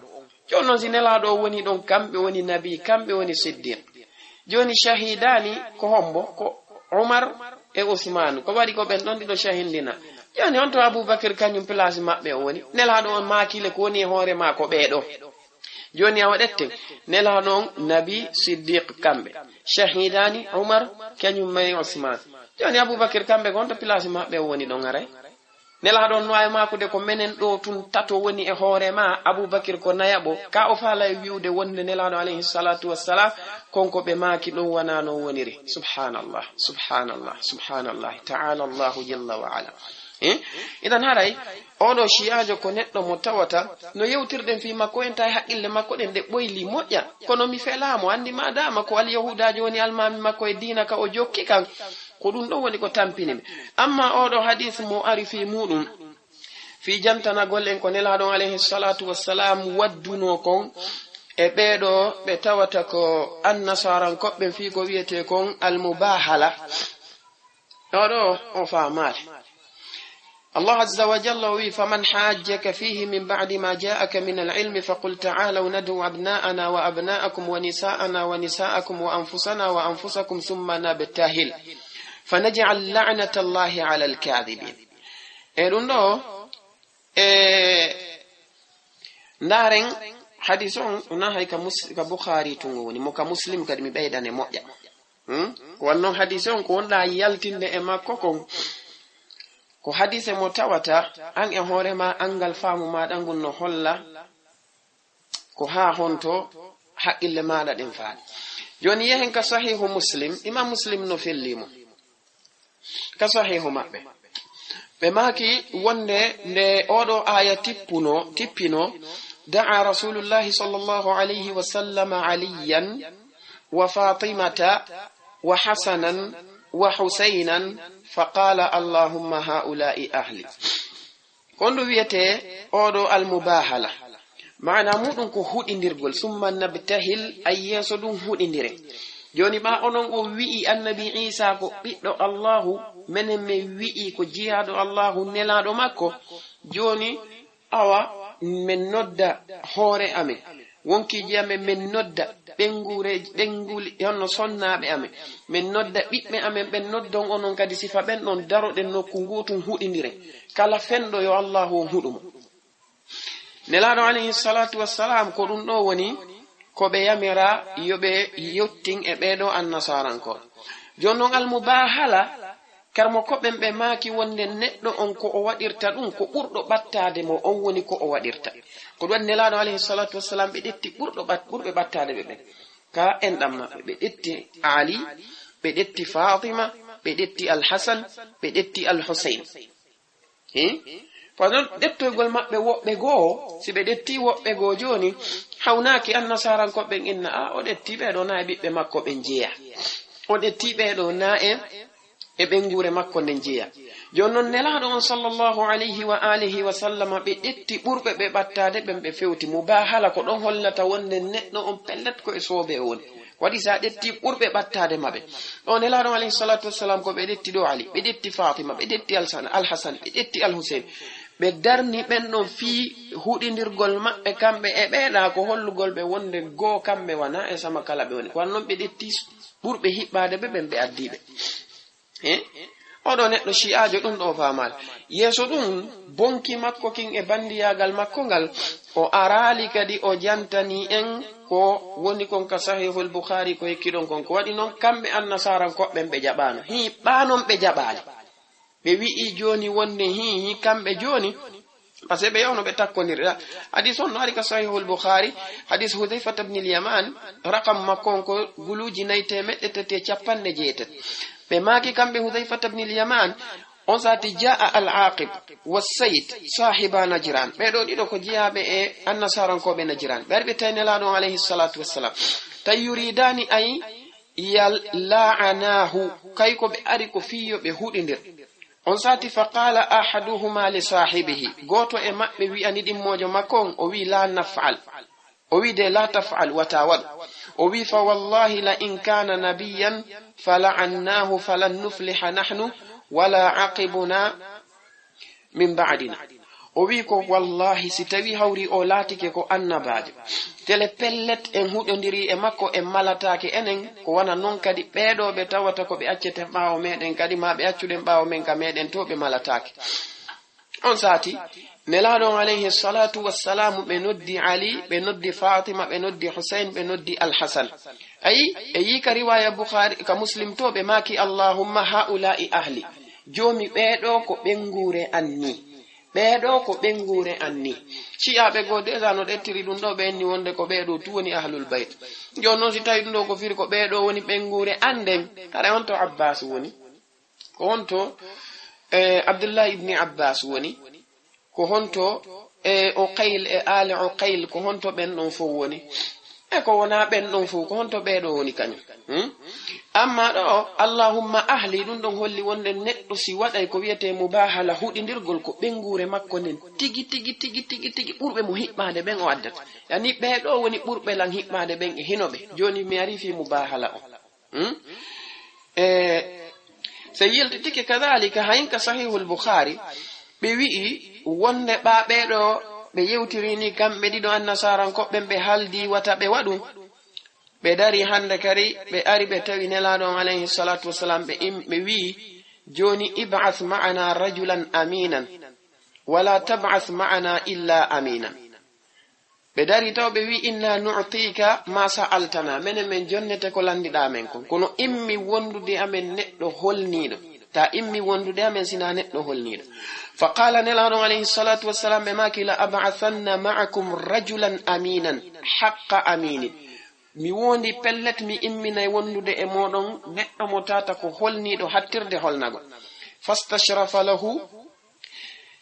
أصحاب رسول الله صلى الله عليه وسلم فقال قم يا أبا عبيدة ابن الجراح فلما قام قال رسول الله صلى الله عليه وسلم هذا أمين هذه الأمة هذا أمين هذه الأمة ono shiya jon janganali dum bawo yiteddungal abu ubaidata ibn al-jarrah be do de ngandi be jiya min al-asharati al-mubashirin bil janna ko be do wonno jungo dimmongo abubakar bantuno ngon ka bani saqifatu fiyo wadane bai'a nelado on be imni kambe nasaran ko be ahodi be imminanta be sina holnido nelado maki mi imminana on holnido hattirde holnagol be imminani be abu ubaida be gayni be maki hada aminu hadhihi al-umma odo woni mo tawata ko hoolaado odo ko hoolaado mofteden fowni odo ko hoolaado mofteden fotno holimo ko shi'a woni hoolaki abu ubaidata holli jaabe jiyaka e mofte muhammad den alayhi salatu wassalam ayi ko dum mi yani on ya ikhwa be si fuddike wowlude fi hadise wi'ebe jangangon arabu makko ha yalti o yi o taje dowde den o jantike bure fi ali ibn abi talib yumma meden fatima al-hasan e al-husain kono fi odo sahabajo ko woni leyton kon qissa hikkudo leyton on fi mojjere on non den o arali e fi dum non dum holli wonde beedo ko bombe beedo ko bandire menen me yedda on hadisi jantido bure ali don kanyum may fatima al-husayn al-hasan sede mum men fillike ko woni ko fi hon dun nelaado alayhi salatu wassalam noddiri ben don tum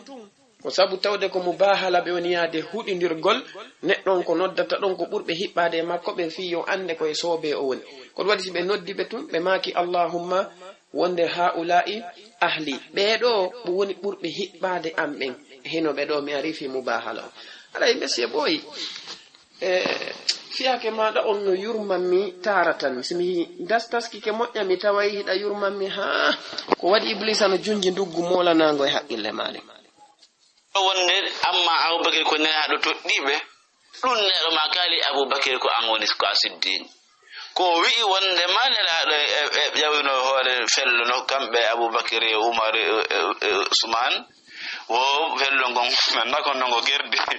hani ala magi ina hoore ma nabiyun wa siddiqun wa shahidan ngo abubakar umar e usman wo siddiqun ko abubakar nabiyun ko nelala o inni wo joni non si on wattani yiila e ko wiyete yewtere nden ɗo o neno ma kala siddigo on ko Aboubakar donc haray nabi no awonde ko nelaɗo siddigo no awonde ko nelaɗo fe no awon nder nabiyum wa siddiqum fof ko nelaɗo innama alayka nabiyyun wa siddiqun wa shahidani ma wonde hino hoore ma de annabajo gonguɗo e gonguɗo aneyaɗo ko ɓe Allah ko dali wonde ma e bashiran wa nadhiran wa da'iyan ila Allah wa sirajan muniran fi wa ari ɗon basiran wa nadhiran nayi go basiran ko goɗɗo nadhiran ko goɗɗo wa sirajan ko goɗɗo muniran ko goɗɗo fof ko neyaɗo sifi ko neyaɗo sifitora no wawi wonde ɗo nabiyon ko nelaɗo wa siddiqon ko nelaɗo wa shahidani on ana hana gara bitata ko woni ben shahidani ɗon haray musidɓe tedduɓe tendinon hadiseji ɗin la asasa laha min as-sahha ay ko warani en ɗo kadi o wi wonde ma haray nane moƴƴa ko woni wolde kon andirton ɓe ko bomɓe wo shahidani on ko enen ɗaɓɓitata ko homɓe o yitaw goo ko jaborten o ɗo goo alhamdulillahi o fennali hadise on o wiyali hadise on ko o fenandejo si o wiile ko fenandejo hara ɗen ɗaɓɓiri mo yodiyoji goo yo ɓanginano en ko holli hadise on ko fenandejo yaltinanen e sanaduji ɗi wono yaltiniran ɗen mo noon e koko ɓe aaƴi ɗo ɗimmitel muɗum ngel si tawi eddaari hadis on e yiltitoto fillanoɗen mo ko imam muslim fillimo hadis anas ibni malik nelaɗo alayhi salatu wassalam ƴawidi e ɓen sahabaɓe ɗon tato ka hoore fello uhud aboubacre oumar e ousmane fello uhudi ngon dilli on saati anas ibni malikin ɓe maaki nelaɗo alayhi salatu wassalam ɓe maaki wonde uhudi deƴƴu fa innama alayka nabiyyun wa siddiqun wa shahidani uhud deƴƴu addu koɗe hoorema ko annabajo e gonguɗo kañumma e yanɓe shahidi ɗiɗo ono yi akrobasimo o faala yarde on yuridu an yuharrifa alkalima an mawadi'ihi kono fa qata'a allahu jalla wa ala lisanahu wa mastata'a o faala waylude konngol ngol o ittangol e maana makkon kono tawi yata par ce que ko ihtimalat tum woni yarde ko wiwgol wonde no wawi wonirde ni nelaɗon kamɓe woni nabi kamɓe woni siddiq wonde nelaɗon makal ɗon aboubacre ko siddiq joni mayin e wi'i ko yimɓe nayo woni ko ƴawi ɗon ko annabiyu sallllahu alayhi wa sallam aboubacre radiyallahu anhu umar radiyallahu anhu usman radiyallahu anhu ko honno nelaɗo makirta fello uhudi deƴƴu andu ko woni e hoorema ko min on mo tawata komi annabajo komi gonguɗo kañumma e yanaɓe shahidi ɗiɗo woni umar kañumma e usman konto aboubacre kañum woni monsieur boy kanelaɗo ma kay wonde ko ɓe tato woni e hoore fello ngon hara ko ɓe nayo woni toon kono falda e wi'ude o yi kala neɗɗo mo tawata iblisa woni almami makko ko falte wowlude kon ko a iblisa susta wowlude ɗum ɗo ko wan noon e yiiɗo si o wi en nelaɗon ko hoore maɓɓe ɓe sifi kamɓe woni nabi kamɓe woni siddiq umar e ousmane ɓen ɗon ɗiɗo woni shahidani joni si ɓe maaki ko kamɓe ɗon tato tu woni e hoore fello ngon télé aboubacre no e hoore maggo haray est ce que ɗum ɗon wawi feppodirde e ko laati ko a iblisa no ɗowdema ha fawama ya fewtin e nelaɗon alayhi salatu wassalam ko sella ɗum noon addante saabu halakuye naam ma haray ali ibn abi talib tigi hino yewti fi ɓure aboubacre e umar o inni o kamɓe ko sayida ko huuli aljanna allahu akbar ko ɓaydinaɗo make alhasan walhusainu sayida shababe aljanna alhasan e alhusaini ko ɓe woni ko ɓe kala sagatana to aljanna ɓeɗo kadi ɓe ɗaɓɓi kadi hadise wo aboubacre e umar kamɓe woni ko hoojo kala mokoba natta mawɗo ala ka aljanna de nayejo ala ka aljanna de kala nato aljanna allahu on immindinay on togi e mbaadi suka sagata haray mawɗo nayejo ala ka aljanna ton ennugol ɗo ko ɓe mawɓe ko hoojo mawɓe ala ton ma ko wiyete kon sukaɓe ko ɗum woni ton sukaɓe ɓen noon neɗo maki alhasanu walhusainu sayida shababe aljanna amma ennugol mo ali on inni ma ana illa rajulu min almuslimin ko gonga ɓe ali sina wonani sona neɗɗo jeeyaɗo e julo ɓen ko ɗum alnabi ibrahima ko ɗum wi ana awwalu muslimin wana awwal ko nun wana awwal abidin alay wa innani min almuslimin ray julbe kala annaba ben si ari inne min ko mi jeyaɗo e julɓe ɓen ko ɗum Ali ibn Abi Talib ko iwtirɗo ɓawa annaba ɓen alaka o man doyna min ko mirko ɗuma sina hara ko bero ko nelaɗo mayɗe Muhammadin sallallahu alayhi wa alihi wa sallam mankata fi makko fi andingol ɗen haray aw Ali ibn Abi Talib wonɗen yiide ɗo hay mo jogi ko sendidirimo e jamaji heddiɗi ɗin donc haray musidɓe amen tedduɓe naam jama julɓe haray ɗo kadi koko ari e fi fennugol oɗo hadis wonde Abubakar kañum may Umar ko kamɓe ɗiɗo woni sayyida kuhuli ahlil janna haray da'iman koko yewtuɗen ko oɗo neɗɗo shi'ajo haqqille makko ɗen no raɓɓiɗi ha ko haqqille ɗen ko faadi kon ko ɗum haɗi o faama ko holloni ma'ana sayyida kuhuli ahlil janna oɗo hadis en jantantomo kañum hadise on taw hollenmo wonde enen na enen aaƴi si tawile hadise on pellet ka makko o sella o addana en ko honɗum lo'ini hadise on hara na wi'ugol tu wonde o moƴƴina sifano hollirɗen noon hadisaje ɗe tawata koɗe ɓe aaƴiɗe wonde ko hadisaje ɗe sella oɗo hadis enen mo jantiɗen fi muɗum imamu tirmidhi no fillimo ka sunan maɓɓe raqam hadis on ka sunanu tirmidhi ko guluji 3,656 imam ibnu maja no fillimo ka sunan maɓɓe raqam makko on ko 95 ittaɗo e Ali ibn Abi Talib radiyallahu anhu ɓe maaki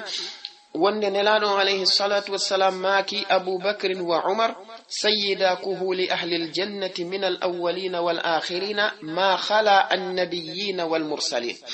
wonde ɓeɗo ɗiɗo ko kamɓe woni kohoɓe kala ƴaƴƴormaɓe ɓe tawata ɓen ko ƴaƴƴormaɓe bi ma'na natoyeɓe aljanna ɓen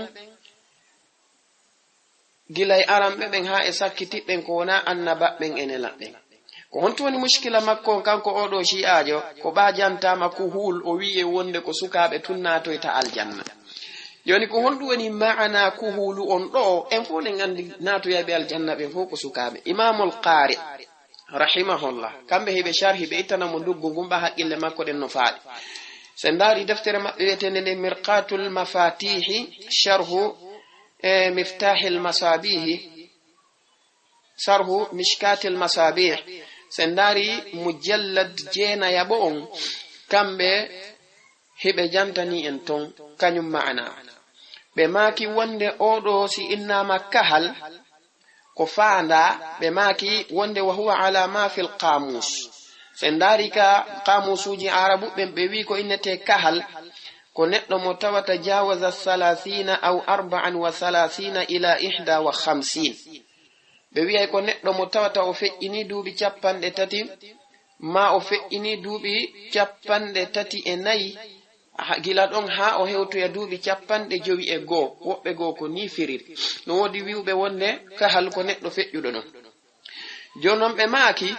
wonde fa'tabara rasulullahi sallallahu alayhi wa sallama ma kanu alayhi fi dunya hala hadha alhadith nelaɗo on ko taski e wiwgol maɓɓe kuhuli ahlil janna on ɗo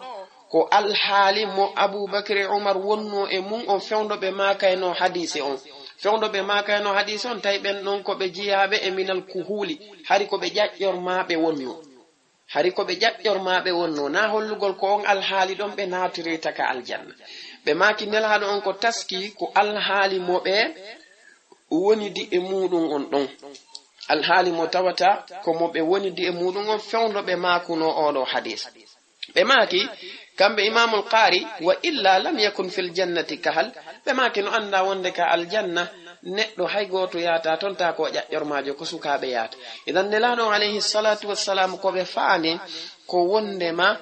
fewdoɓe makayno ɗum ɗo ko ɓe ndaari ko alhaali ka ɓen ɗon fewndino ɗon tawi fewndo on tuma ko ɓe kuhul ko ɗum waɗi si nelaɗon alayhi salatu wassalam ɓe maaki sayyida kuhuli ahlil janna awa monsieur ɓoyi na natoygol maɓɓe hara ko ɓe ƴaƴƴormaɓe faanda ayi hay imamul qari tigi ɓe maaki no anda wonde ƴaƴƴormajo natoytaka aljanna si tawi a wi ɗon ari ka tuhfatul ahwadhiyu bi sharhi jami'i tirmidhi cheikh abdourahman al mubaraka fuuri kamɓe tigi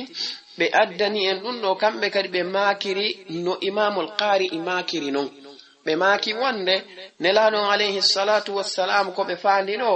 ko sayyida man mata kahlan min almuslimina fa dakhala aljannata o sabu tawde wonde bi mana koɓe woreta ko ho kala neɗɗo mayɗo tawi ko o kahal al-Husaini al-Hasan kala mayɗo tawi ko o shab kamɓe wonoyta ko ho makko ka aljanna ɓeɗo kala mayɗo ka aduna ɗo tawi ko o kahal ko ɓeɗo wonoyta ko ho makko ka aljanna tawi nelaɗo alayhi salatu wassalam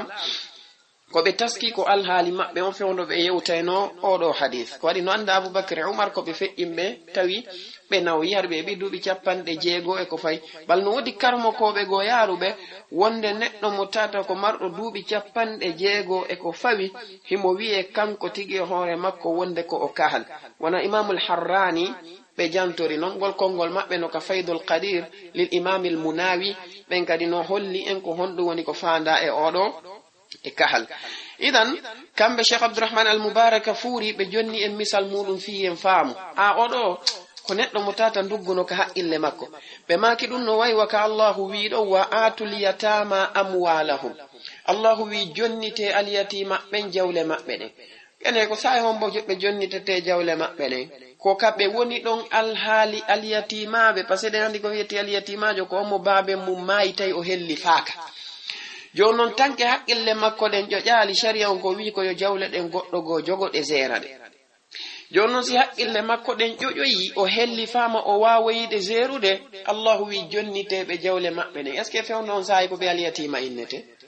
wona alyatima ɓe innete fewno on saayi kono Allahu gollitiri konngol ngol ɗon sabu tawde jawle ɗen kaɓe jeynoɗe ɗon ko alhaali alyatiman kakuɓe wonno e mum idan ko ɗum ɗon sifa mum nelaɗo on gollitiri ɗo en fof ɗen andi alyatima ko neɗɗo mo baabe mum feƴƴini tawi o helli faaka oɗo no wi'i alyatima jonno tanki o helli faaka haqqille makko ɗe wawali jogade mbuuɗi o jonnatake par ce que ko joomi men tigi wi wala tu'tu sufaha'a amwalahum walla amwalakum allati wala tu'tu sufaha'a amwalakum allati ja'ala Allahu lakum fiha qiyaman Allahu wi wata on jonnituɓe ɗaytuɓe ɓen e maɓɓe jawle ɗen holli jaka ɓe jonnatake tanke ɓe ƴoƴaade joni noon kaɓe helli foya ɗon ɓe ƴoƴi ɓe wiyete ɗon alyatima ɓe wiyatake alyatima Allah azza wa jalla ko faandi ko jonnite ɓen ɓe tawata ko ɓe jogi ɗon jawle muɗum fewdoɓe wonno alyatimaɓe jonniteɓe jawle maɓɓe ɗen ɓaawa haqqille maɓɓe ɗen ɗe ƴoƴi ɓe wawayɗe zerude joni idan ko sifa ɗum ɗo woni sayyida kuhuli ahlil janna nelaɗo on ko daari ko alhaali maɓɓe on fewdoɓe makayno kañum on ɗon hadis haray oɗo neɗɗo ko neɗɗo mo tata himo loyi hakkil moƴƴa amma ɗin munɗum ka o wi ɗon wonde Ali ibn Abi Talib ɓe maki ma ana illa rajulun min almuslimin ɗon ko alhamdulillah e yiɗon kadi o fennali kanko tigi o wi ko goonga Ali ɓe maki ɗum o yehi ha o wi kamɓe Ali ibn Abi Talibin ɓe mantotako joni oɗo hadith ko hadise mo tawata sikke ala e makko himo ka sahihu al-Bukhari ko hadise mo tawata oɗo Muhammad ibn al-Hanifiyya o wi'i qultu li abi ayu nnasi khayrun ba'da an-nabiy sallallahu alayhi wa sallam yimɓe ɓen fof kombo ɓuri moƴƴude ɓaawo annabajo on qala Ali ibn Abi Talib ɓe maki Aboubacry ko Aboubacry kanko Muhammad ibn al-Hanifiyya o wi qultu mi wi thumma man yeso ɗum hombo qala Ali maki Umar ko Umar o wi wa khashitu mi huli an yaqula Uthman simi landitike ɓe ɗon yoɓe wi ko Uthman qultu mi wi thumma anta yeso ɗum an qala ɓe maki kamɓe Ali ma ana mi wonali min illa rajulun min almuslimin no en fama e hadiso Ali tigi tabintini ko Aboubacry e Umar ɓuri moƴƴude Muhammad ibn al-Hanifiyya e hoore mum ɓa Ali ɓe maki Aboubacry ɗon fof o wiyali ko onon ɓe maki Umar kadi o wiyali ko onon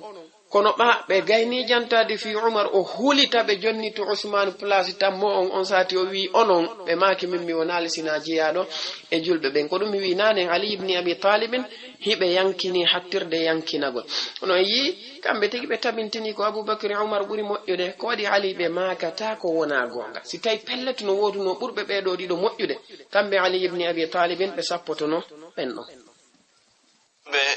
so yi Allah subhanahu wa ta'ala o dali e nder Qur'anul Karim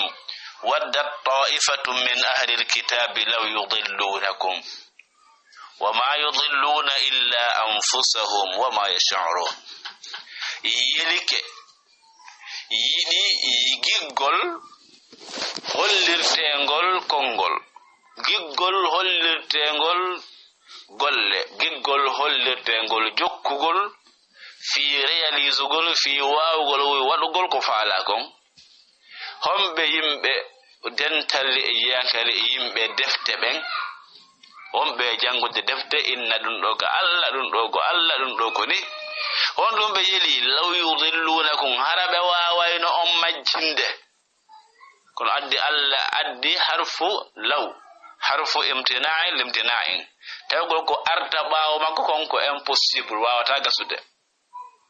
wawata wonde law yudillunakum hara ɓe heɓayno feere majjingol ɗon kono Allah dali wa ma yudilluna ɓe wawata majjinde illa anfusahum sona hoore maɓɓe hafe ko hoore maɓɓe ɓe wawata majjinde wama yash'uruna kono ɓe su'ali andude kora ɓe woni majjinde maɗum ɓe wawata majjinde sina hoore maɓɓe fi honno par ce que moɓe sikki e majjinde ma on kañum hino andi anda on ɗon hino ɗaɓɓitude ha wawa andude si a ɓe wowli on tigi heɗoto amma noon o sikkuɗo kañum andi hara hino faala majjinde on ɗon kañum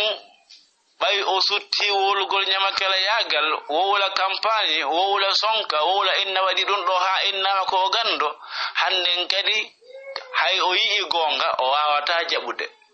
hay o yii gonga o wawata jokkude hay o yii gonga o wawata yewtire ɓawo mum